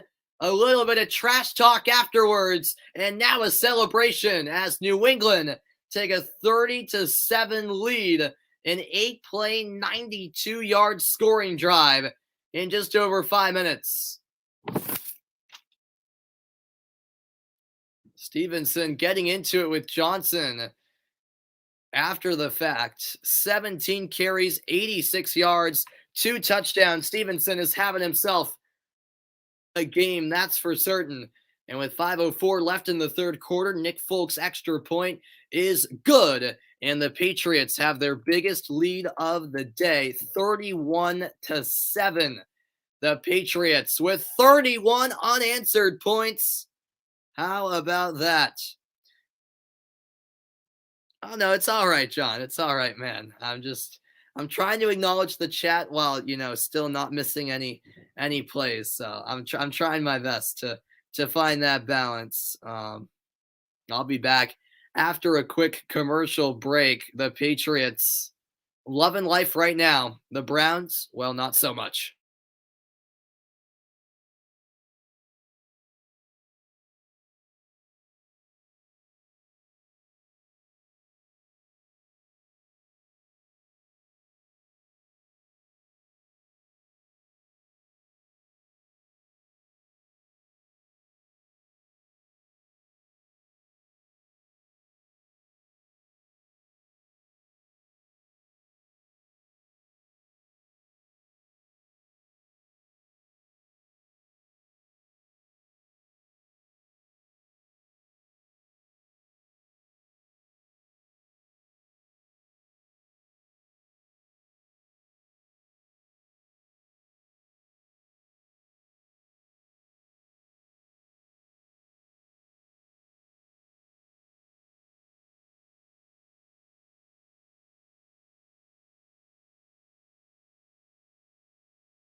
Welcome back into the broadcast, everybody. Yeah, I mean, Adam, there's potential. There's potential with OBJ going to the Rams. I mean, I'll say this about the Rams. Credit to them. They're going all in. They're going all in. So with the moves they've been making, especially this one, it's Super Bowl or nothing really for the Rams. That's what it's shaping out to be. At least it looks that way. It's a solid return out to about the 29-yard line by Cleveland's JoJo Natson. 31-7 Patriots lead, and the day's been highlighted by Ramondre Stevenson's offensive prowess in the running game. Stevenson on that last drive really lit it up. It was an 8-play, 92-yard scoring drive for New England. They've had a 99 and 92-yard scoring drive so far today. Not only scoring drives, but touchdown drives. As that pass is complete over the middle for a 9-yard gain. Second down and short inside the final 5 minutes of the third quarter now. Pick six coming up, you predict? I hope so, Todd. That would really be a cherry on top here.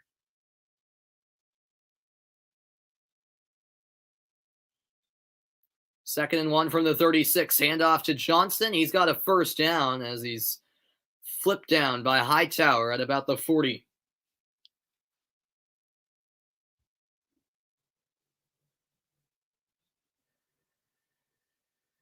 The Browns move the chains, and at this stage, they just got to take it one drive at a time.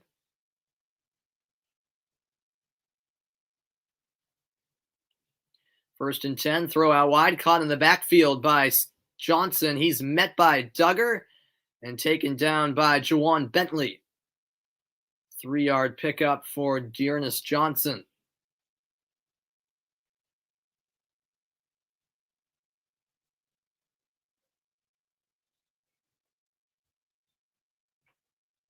Second down and 8 now for the Cleveland Browns. Mayfield drops back in the pocket, in trouble, and down he goes.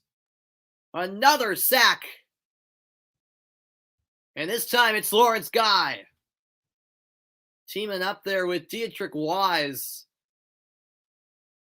And the Browns yet again in some trouble.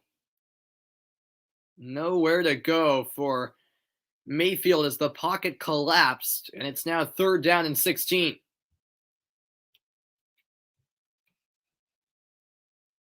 Mayfield dropping back, looking to his right, running out of time, hit hard. The pass, though, is caught, but not enough for a first down as along the sideline, and Njoku is knocked out of bounds. We do have a flag on the play.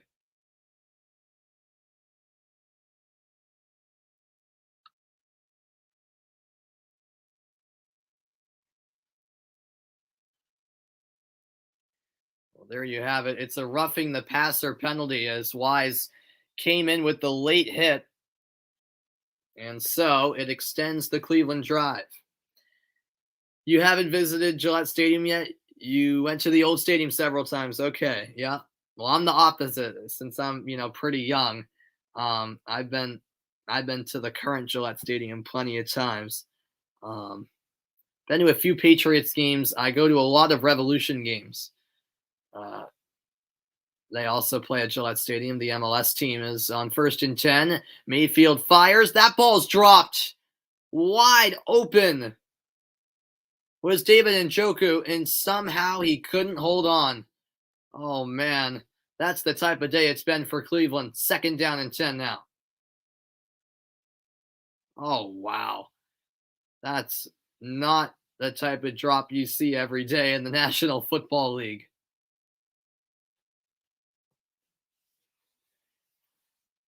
2:26 left in the third quarter, and it seems like nothing's going right for the Browns. Ball at the 40-yard line of New England, by the way, after that roughing the passer penalty against Wise.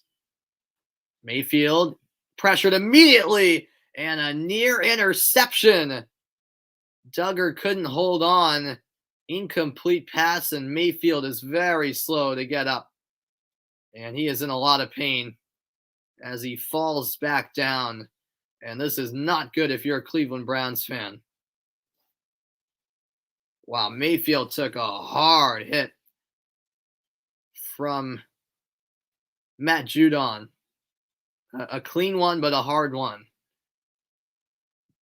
And I think it's that right knee, perhaps.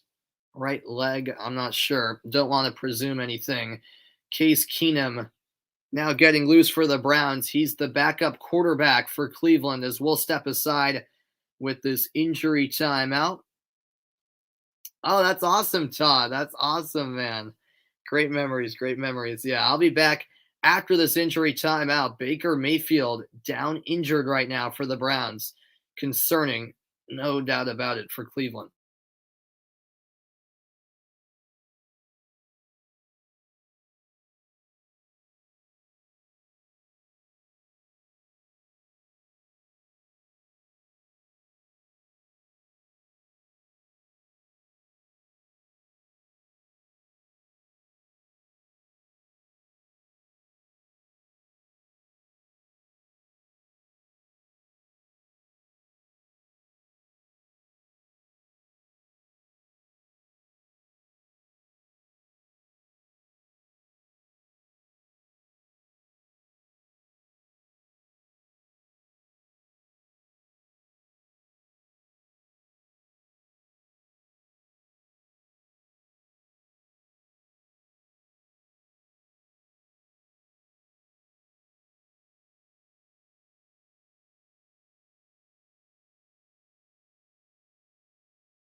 Welcome back in. So during that injury timeout, uh, Baker Mayfield headed to the medical tent to be evaluated. It was a hit at the waist, and I think he just fell a bit awkwardly on that leg of his.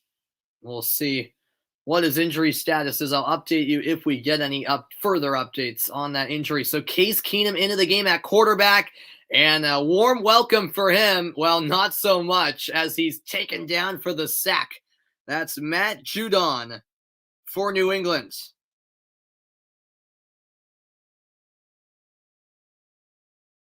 And it's looking more and more desperate for the Cleveland Browns. Now the backup QB in Case Keenum having to replace Baker Mayfield.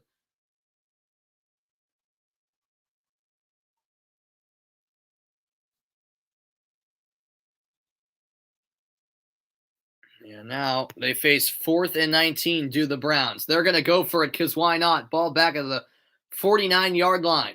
Keenum dropping back, stepping up. He's in trouble. The ball comes out. They're going to rule him down. It'll be a sack, a flag on the play as well.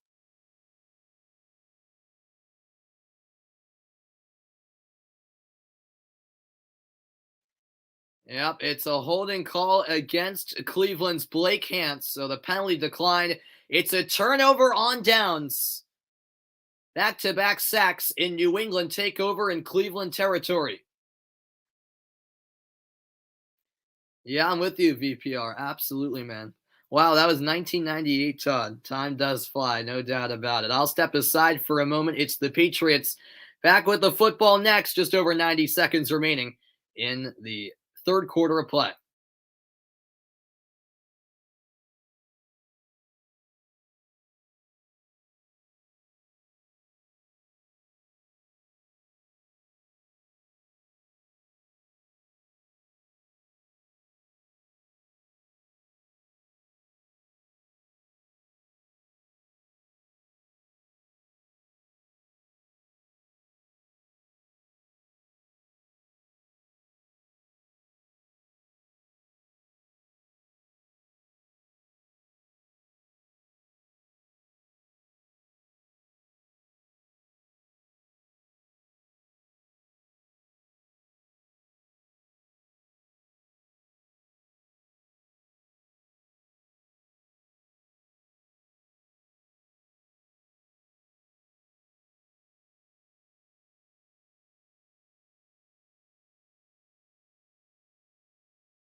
Welcome back, everybody. A reminder that next weekend it's an SEC battle in college football. 25th ranked Arkansas takes on 2nd ranked Alabama.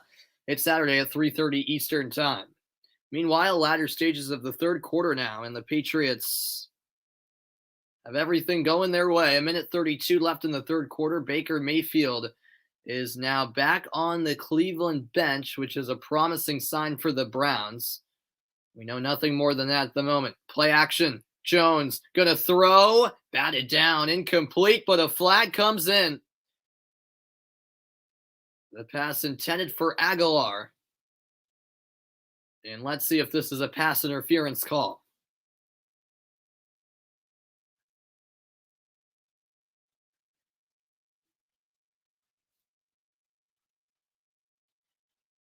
It is indeed a pass interference call against Cleveland's Greg Newsome. Spot foul and an automatic first down for the Patriots.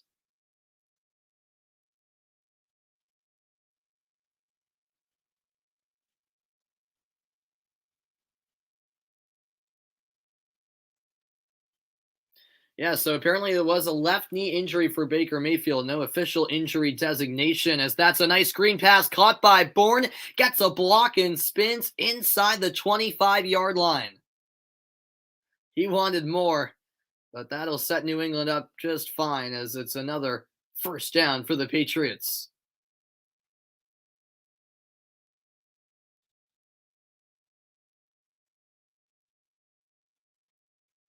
Final minute now of the third quarter in Foxborough. That was New England's 17th play of 10 or more yards. Jones is 18 of 21 for 195. Hand off to Stevenson.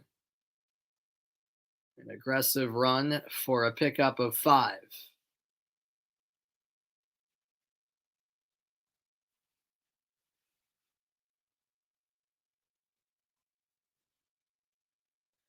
Second and 5 for the Patriots.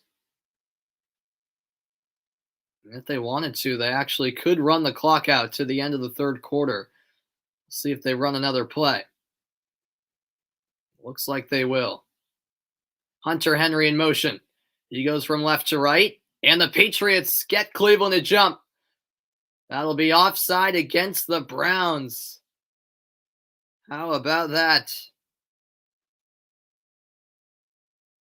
Am I a Messi or Ronaldo fan? I mean, I know it's offside on Cleveland encroachment. I know it's against the law, I feel like, to say both. I mean, but I am a fan of both of them. I do like Ronaldo more, John, because my dad's from Portugal, so I've always liked Ronaldo more simply based on that reason. My dad's from Portugal, Ronaldo's Portuguese, so I do lean Ronaldo. But I really like watching both of them, to be honest with you. As the clock winds down, that's the end of the third quarter. 15 minutes left, and the Patriots seem well on their way to their 6th victory of the season.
So the fourth quarter is here. 31-7. The Patriots have scored 31 unanswered points after the Browns got the scoring started with an opening drive touchdown.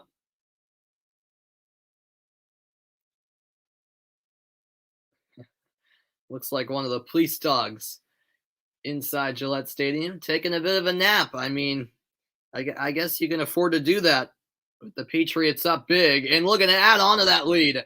An 11-yard carry for Ramondre Stevenson, who just won't tire.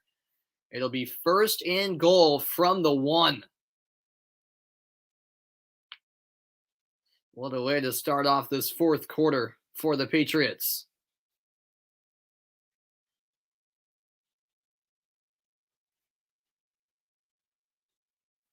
Stevenson, 19 carries, 101 yards, and a couple of touchdowns. First and goal from the 2, actually. Nonetheless, Stevenson going to try to run it in here. Can't find a gap. Tackled by Taki for a loss of 2. Loss of 1, make it second and goal.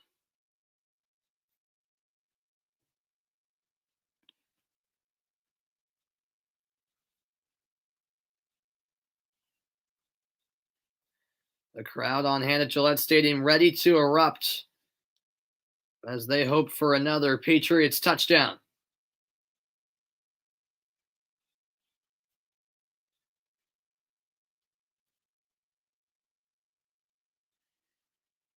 Here on second and goal, Jones drops back, fires for Stevenson, who dropped it.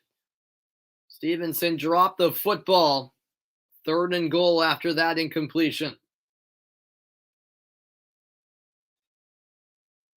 Oh, man. That's one he'd love to have back. No doubt about it.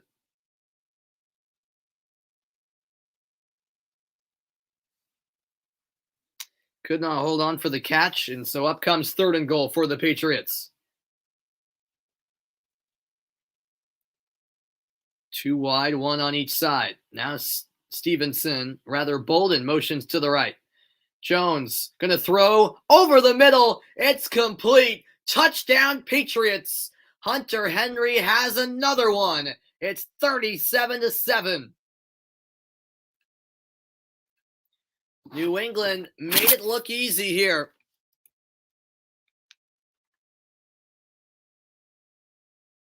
Hunter Henry really finding a rhythm these last few games now. Well, more than a few at this stage.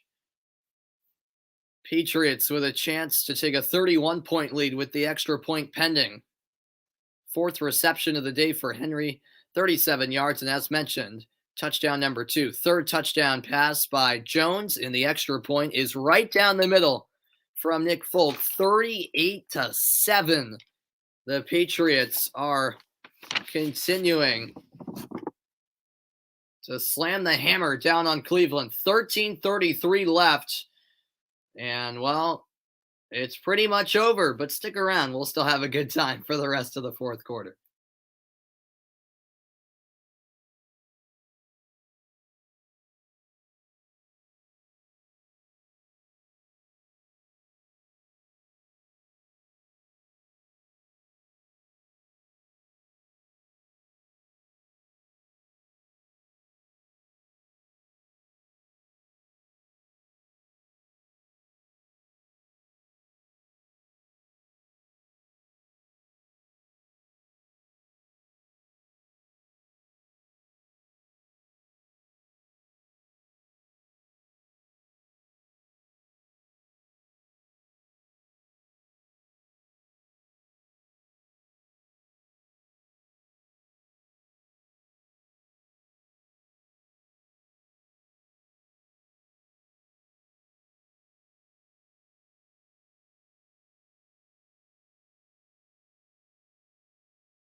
So a scoring summary for you. New England, 6 plays, 47 yards, and just about 3 minutes. Second touchdown today for Hunter Henry on the 3-yard catch. 13:33 left, and the Browns trailing by 31. Here's the return out of, well, not out of the end zone, but from about the goal line by JoJo Natson, and Natson tackled about around the 20. Well, the defense of New England needs to get the credit it deserves. Kyle Duggar with the interception early in the second quarter, and that was really the first big play from this Patriots defense, and there'd be many more to come. A lot of pressures on Mayfield, a number of sacks. Look at the Cleveland offense today. Just 115 total yards, 43 pass yards. That's it. 4 sacks allowed, and they've gone 0 for 6 on third down. Here's a handoff to Johnson, and Johnson will be thrown down at the 24. 5-yard gain.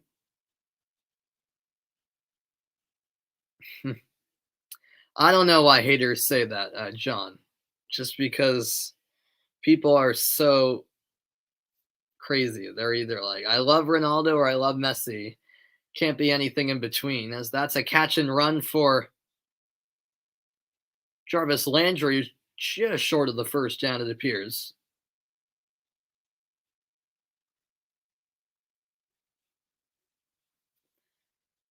I mean, I don't know.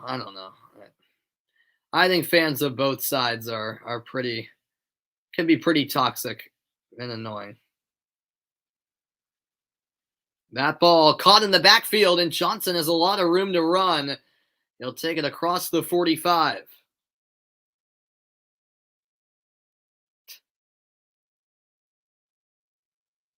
I mean, when has Ronaldo cheated?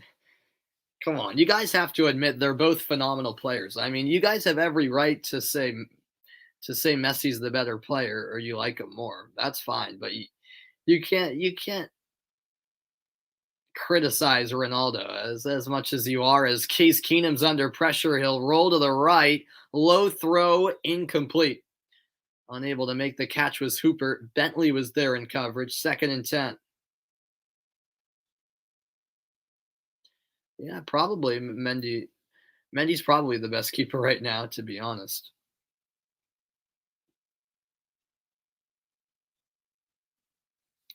Well, Case Keenum, it's a very difficult situation coming into with the score as it is, replacing the injured Mayfield. And what hasn't been made easier, and what hasn't made things any easier for him is the fact that his offensive line has not been protecting him. The Patriots just keep getting the pressure to Keenum in a hurry. This will be handed off to Dearness Johnson. He gets to midfield, setting up 3rd down and 7.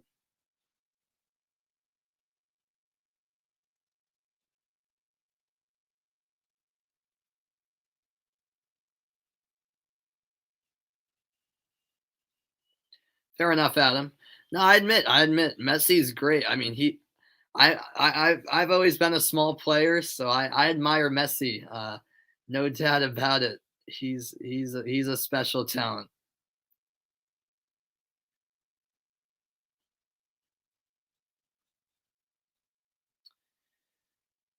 Yeah, I'd probably go with oof. You'd go with Allison, Adam, over Ederson. Man, that's tough. By the way, looked like we had a penalty. Apparently they were offsetting, so 3rd and 7 it is. I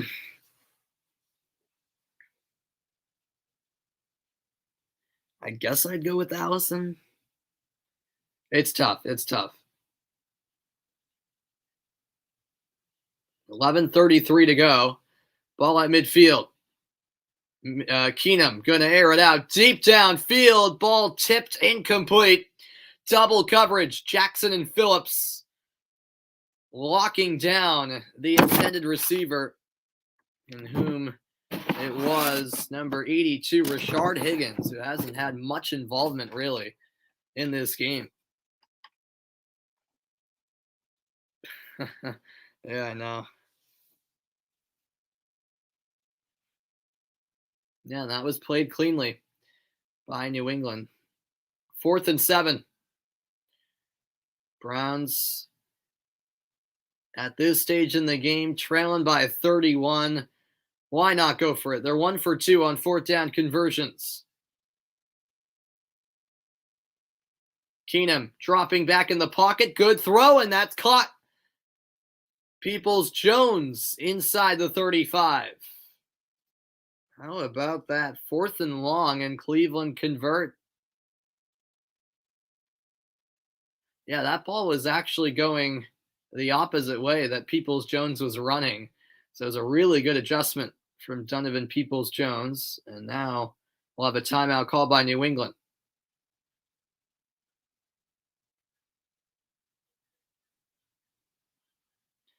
That'll be their second timeout of the half. Not that the timeouts really matter now, with the game being as out of hand as it is. Coming up next, the Seahawks head to Lambeau to take on the Packers, and the Eagles go out west to Mile High to take on the Denver Broncos. Well, that quarterback showdown between Russell Wilson and Aaron Rodgers should be a good one. For Wilson, it's his first game since week 5 when he picked up a finger injury. For Aaron Rodgers, he was activated off the reserve COVID-19 list yesterday after he had to miss the Kansas City game last week. Should be a great one. Yeah, that's fair, John. 1st and 10 from the New England 34, and Johnson with an explosive run down the sideline. He'll pick up 9.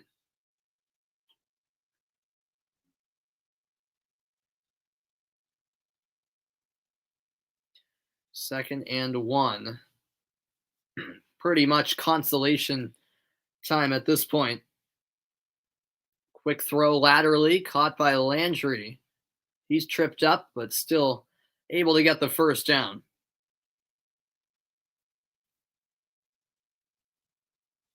3 yards after the catch. New set of downs for Cleveland with about 10 minutes remaining. Ball on the 23 of the Patriots. I agree that Navas is better than Donnarumma. Yeah. Short pass over the middle. Johnson with the catch. Tackled from behind by Jawan Bentley. It's an 8-yard reception. 2nd down and 2.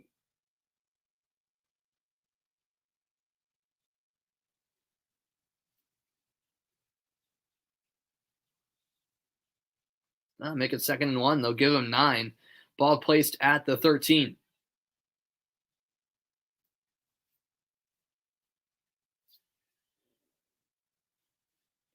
Keenum looking right. The throw on target. Bobbled, but ultimately caught by Bryant.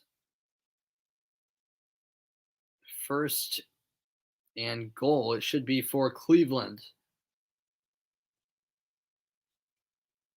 It will be. Ball placed at the 8-yard line.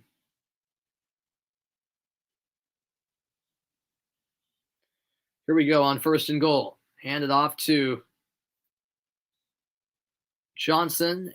He'll pick up a couple. He's been the only running back featured today for the Browns. I don't know, John. I have no idea. I have no clue why John Brooks wasn't on the this round of World Cup qualifying games. Why he wasn't on that roster. Don't know. Don't understand it either. 2nd and goal from the 7-yard line. Keenum under a bit of pressure. Moving to his right. He's in trouble. Lobs one out of bounds. A leaping effort by Jackson, who caught it, but was out of bounds, trying to get the interception. We have another update for you. How about the Tampa-Washington game? It's turning into the game of the day, believe it or not. Mike Evans with a 40-yard touchdown reception. Tampa Bay are playing from behind. They trail 23-19 with 10:55 to go in the 4th quarter. Wow. We'll keep an eye out for that. 3rd and goal here for the Browns. What's up, Gabriel? Welcome in. Yeah, no problem, John. No problem, man. Yeah, what a game indeed, John. What a game indeed. On third and goal, we have a delay a game or a timeout. Let's see which one came first. It's going to be a delay game. Wow. That's just unacceptable for Cleveland here. That'll be a big of a bit of a setback, I should say. Third and goal, ball moved back to the 12-yard line. I'm doing well, Gabriel. Hope you are as well, man. Can I view retracted messages? I don't think so, John. No. Although I'm not sure. I can see the comments. I don't know if a message was retracted, if I'd be able to view it.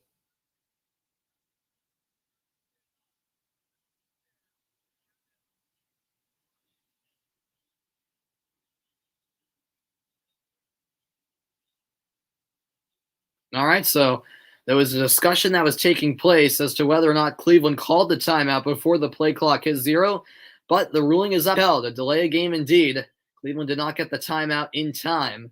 So here's third and goal back at the 12. Keenum under pressure, has to throw it away. Judon was charging right at him.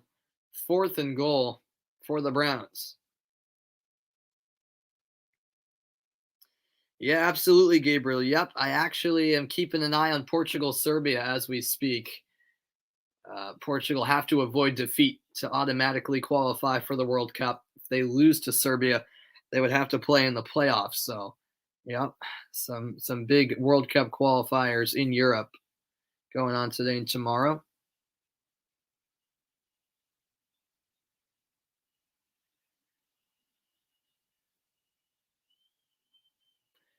Keenum gonna pass over the middle, caught by Landry, but he's hit down at the 5.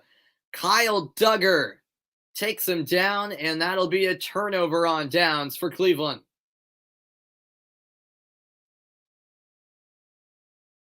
A spectacular performance from Kyle Duggar and the rest of this Patriots defense.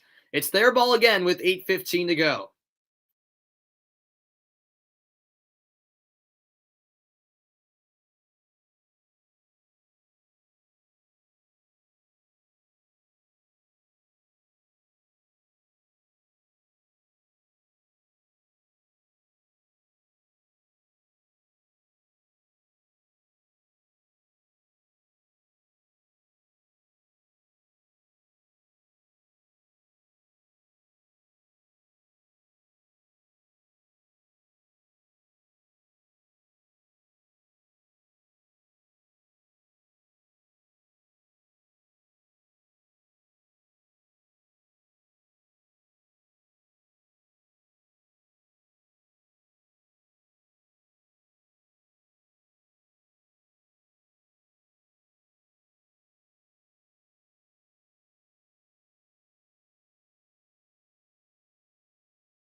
Welcome back. It's a beautiful fall afternoon in New England, and it's all going the Patriots' way.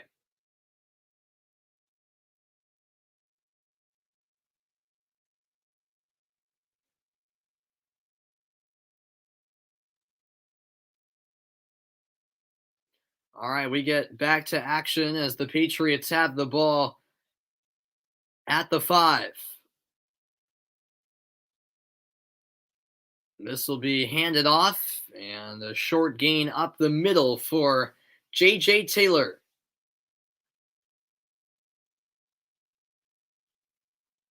Mac Jones, 19 of 23 for 198 yards, 3 touchdowns, no interceptions, and a career low 4 incompletions today.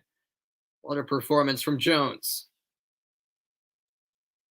And that the reason I bring up his stats is because those will be his final stats. Brian Hoyer is into the game for the Patriots. It's his 3rd stint with the Patriots, 13th season in the NFL. Hoyer down the sideline, caught in stride, and N'Keal Harry hauls it in. First down, New England. And even with the backups, the Patriots still clicking. Mac Jones loving it from the sideline. Yep, got both feet in, no doubt about it.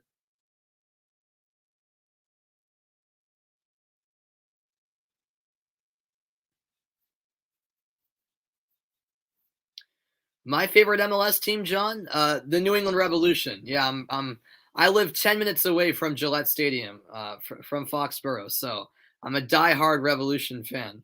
I'm a diehard Boston sports fan in general. Revolution, Patriots, Bruins, Celtics, and Red Sox. Yeah, I love the Revs. I actually go to most of their home games. I was at their game against Inter Miami last week, and I'll be going to their playoff game in the conference semifinals. A reminder that we're about 45 minutes away from kickoff between the Seattle Seahawks and the Green Bay Packers. 4:25 Eastern time start from Lambeau Field in Green Bay. 28 degrees Fahrenheit right now in Green Bay. Yeah, I'm from the Boston area, John. Yep, I'm from Massachusetts, so that's why I'm a big Boston sports fan. As that's complete over the middle, Kendrick Bourne's taking off down the sideline. He's all the way to the 16-yard line, but then the ball comes out. They are gonna rule him down first, and the Patriots catch a bit of a break right there.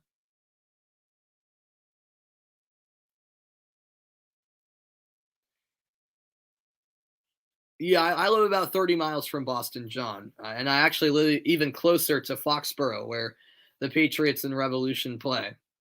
I'm about 10 miles from Gillette Stadium.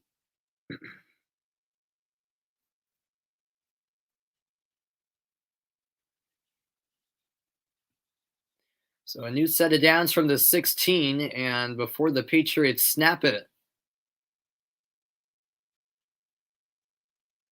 looks like we have a flag.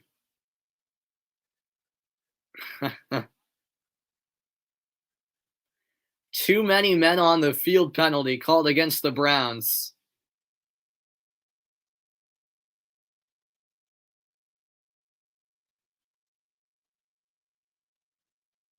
Cleveland just continue to shoot themselves in the foot here.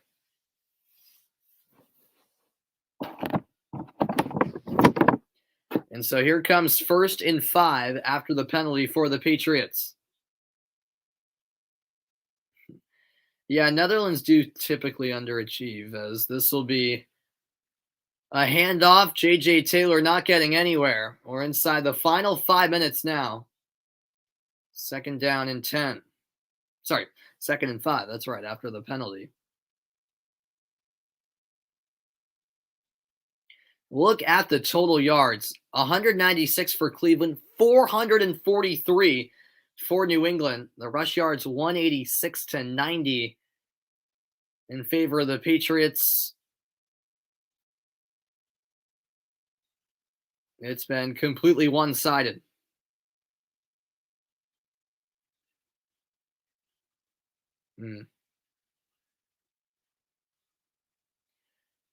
Hoyer looking to his right. The throw is caught. Myers bounces off a tackle, leaps into the end zone.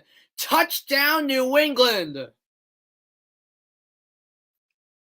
The Patriots won't stop scoring. It's a frenzy in Foxborough. 44-7. A 6-play, 95-yard scoring drive. and an injured Cleveland player at the end of the play. That appears to be Troy Hill. It is Troy Hill who went in for the tackle, and Myers just bounced off of it and went leaping into the end zone. Wow.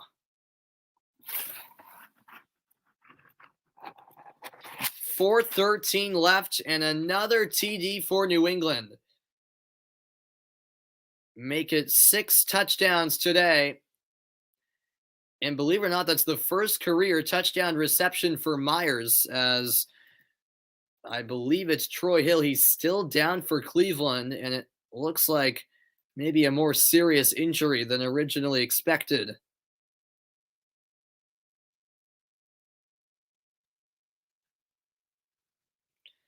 And they're going to have to bring out the cart. The concern right now is number 23, Troy Hill, cornerback for Cleveland.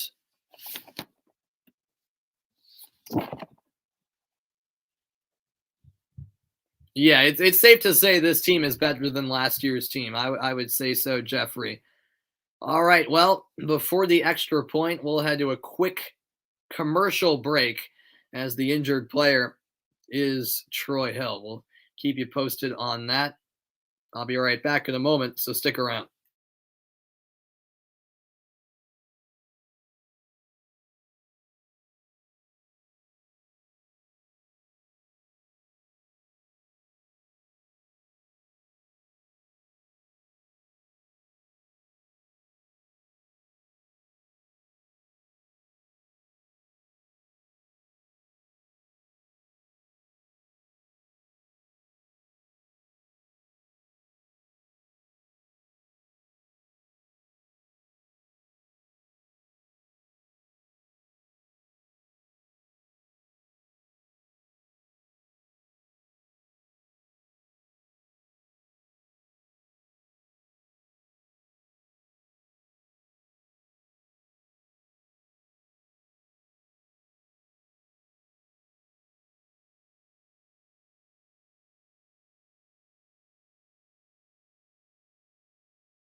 And so, welcome back, everybody, as the injury is definitely a serious one for Troy Hill. What's good, Isaac? Welcome into the broadcast. Glad to see you, man. Hope you're doing well. When does Reyna come back from injury? That I do not know the answer to, John. I hope soon. I love Gio Reyna. It's one of my favorite players. As Hill has been put on a stretcher here, and this is certainly not looking good for the Cleveland cornerback, who such a big part of this Browns defense. And you hate to see an injury like this at any stage of a game, but particularly, in a blowout like this.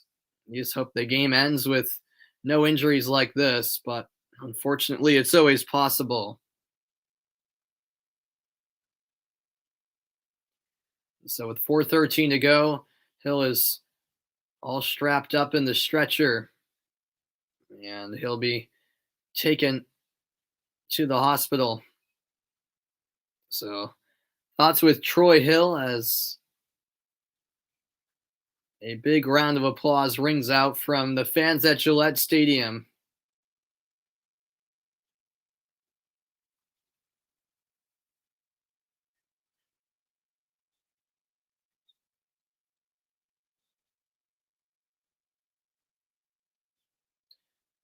Yeah, and he's been one of the bright spots for Cleveland's defense this season, even though their defense as a whole hasn't been great.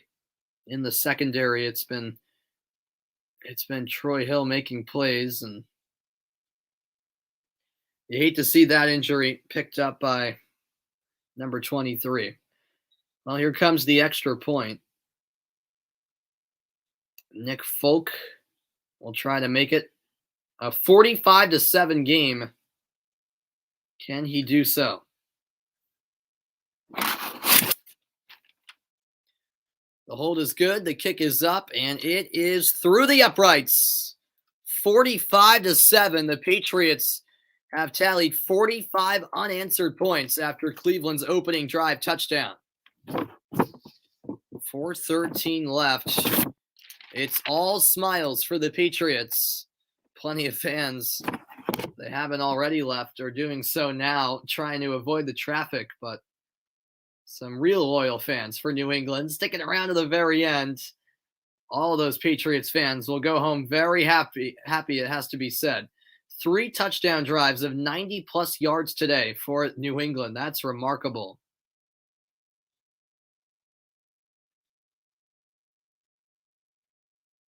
How about Jacoby Myers, his first career touchdown reception? I couldn't quite believe that stat when they put the graphic up, but it's true. He's had a few rushing touchdowns, but never a receiving touchdown. Believe it or not.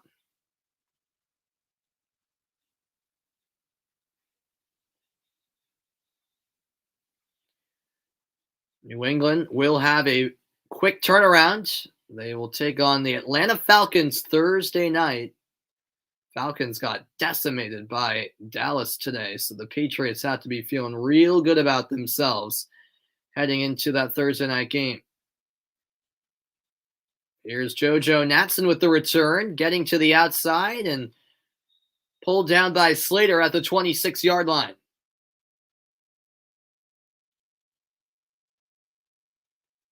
How about this? This is game number 1,000 for the Patriots in franchise history, regular and postseason, the most among original AFL teams. The league started in 1960, the 14th franchise to reach 1,000. Second this season, Dallas did so earlier, and a 567 all-time win percentage. That's third among teams who have reached 1,000 games in their franchise history.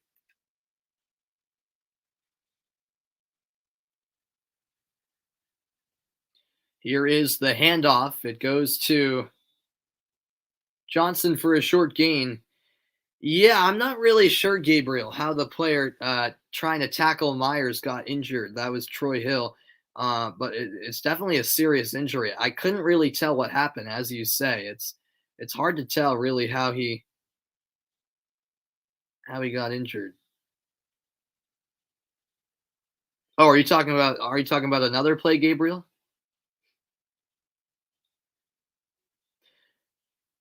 No. The guy who tried to take down Myers when he leapt into the end zone, he didn't get injured. It was a guy earlier on in the play. As it goes to Johnson again, and he'll run for 2 before he's wrapped up. 3rd down and 5 for Cleveland.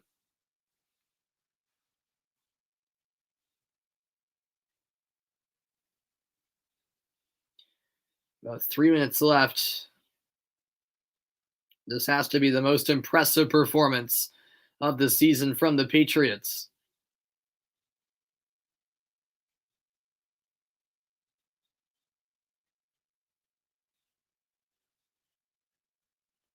Four receivers lined up for Cleveland. 3 to the left, 1 to the right. Case Keenum, short pass to the right, caught by Johnson, who leaps over a tackle and drops the shoulder, tackled at the 45-yard line.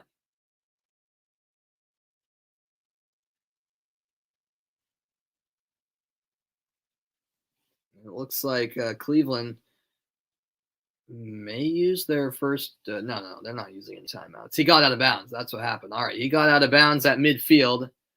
Not the 45, I beg your pardon. It's a handoff to Johnson. Up the middle he goes, pushing forward for every yard he can get. That'll be about a 4-yard gain.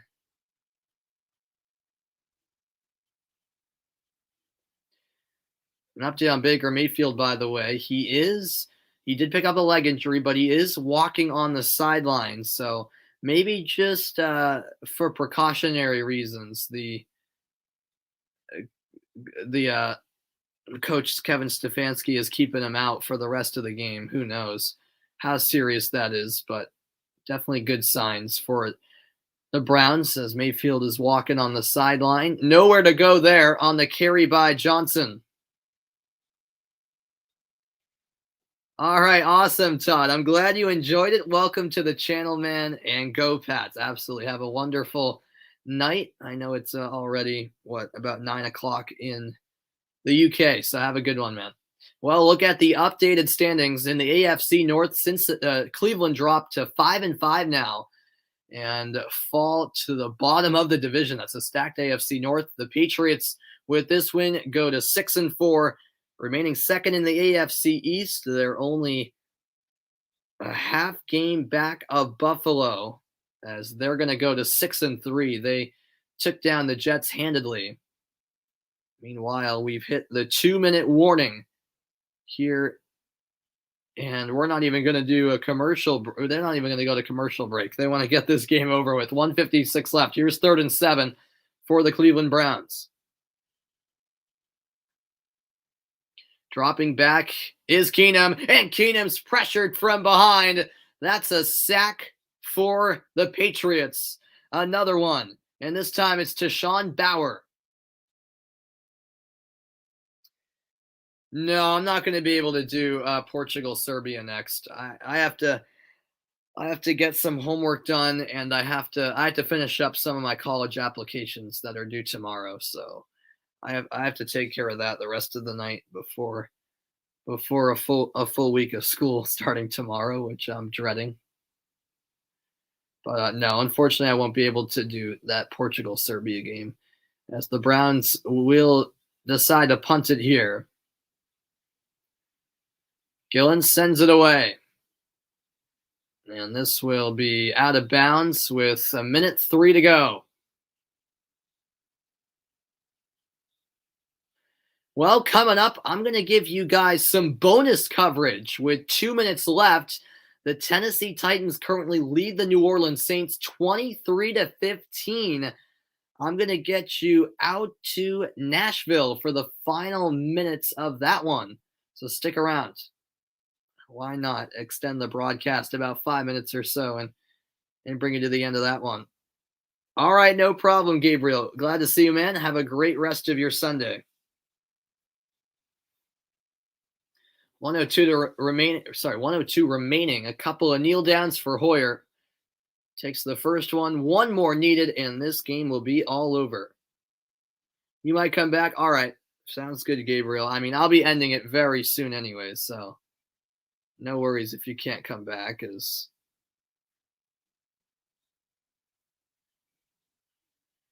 Hoyer takes another knee, and that is it. The New England Patriots get the win. 45-7. The Patriots just dominated the Cleveland Browns today. Their best performance of the season. And Bill Belichick has to be pleased with what he's seen from his team today. 45-7. My goodness, it was all New England today. 45 unanswered points. It seems like a long time ago when Cleveland caught that opening drive touchdown. All smiles for Mac Jones. The Browns dropped to 5-5. The Patriots improved to 6-4. All right, as promised, let's get you out to some bonus coverage. You heard me right, bonus coverage here. We're heading to Nashville for the end of the Saints-Titans game. It's currently 23-15 Tennessee with 1:20 to go. And let's see how this one ends, as New Orleans are 5-3, Tennessee 7-2. It's the Saints with the football, and they're in the red zone. They have it at the 10-yard line as we speak. So an intriguing ending here in Nashville. Here's some bonus coverage for you guys. We'll get a scoreboard put up. There we go. Here's the snap. Throw to the end zone. That ball's caught. Touchdown, New Orleans. It's Callaway for the Saints, and it's a 2-point game with 1:16 remaining. 15-yard touchdown reception for Callaway. Wow. 23-21, and now the Saints will have to go for a 2-point conversion.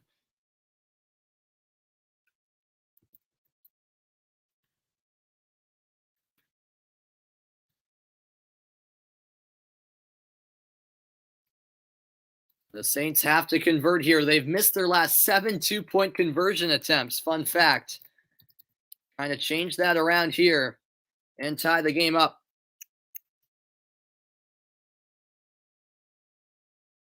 And now whistles blow before the snap as Mike Vrabel calls a timeout, as the Titans will try to reset here. If Tennessee make a stop, they will win it. It'll be all over. Yeah, thank you so much, Adam. Thank you so much. An exceptional win indeed for the Patriots today. No doubt about it, man. Well, the Saints, by the way, have missed 2 extra points today, an uncharacteristic performance from Will Lutz. And so that's a big reason why they have to go for 2 right here, because of those missed extra points earlier in the day. 1:16 left in regulation, as the Saints break the huddle. Taysom Hill will be the quarterback here for the 2-point conversion. There was movement, and flags are thrown as the play's blown dead. It's against the offense. Wow. False start on Adam Trotman. Yep, there was Trotman with movement on the right side. And he knew it too. He knew it right away.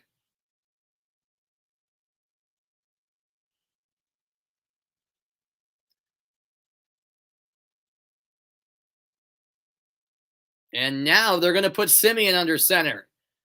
Remember, Jameis Winston done for the season in all likelihood.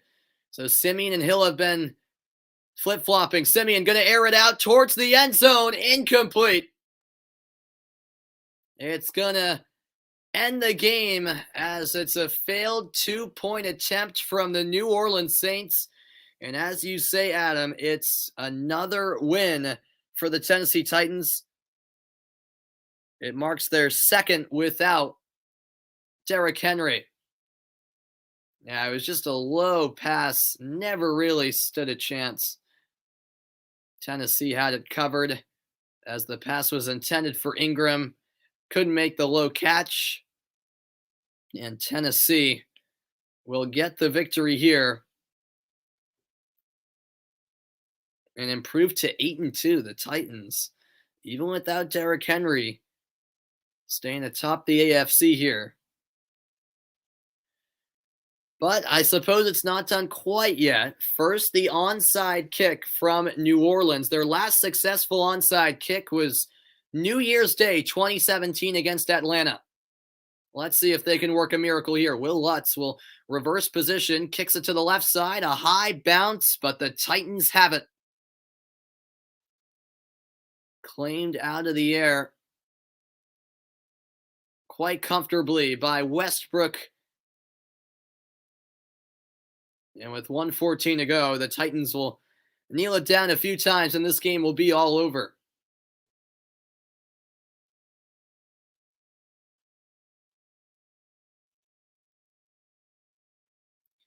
Westbrook Akine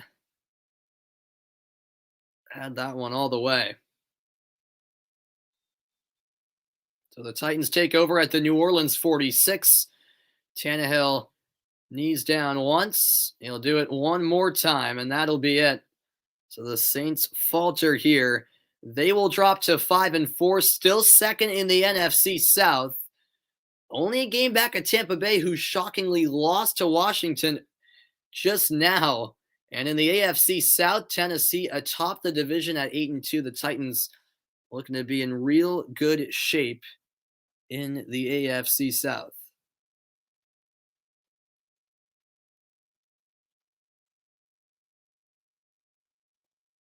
Tannehill kneels down once again, and that is it. The Tennessee Titans defeat the New Orleans Saints 23-21 in what was a thrilling interconference matchup. And yeah, the Titans keep on winning, as Adam alluded to. So glad I was able to get some bonus coverage in at the very end of the stream after the Patriots just dominated the Browns 45-7 in my featured game today.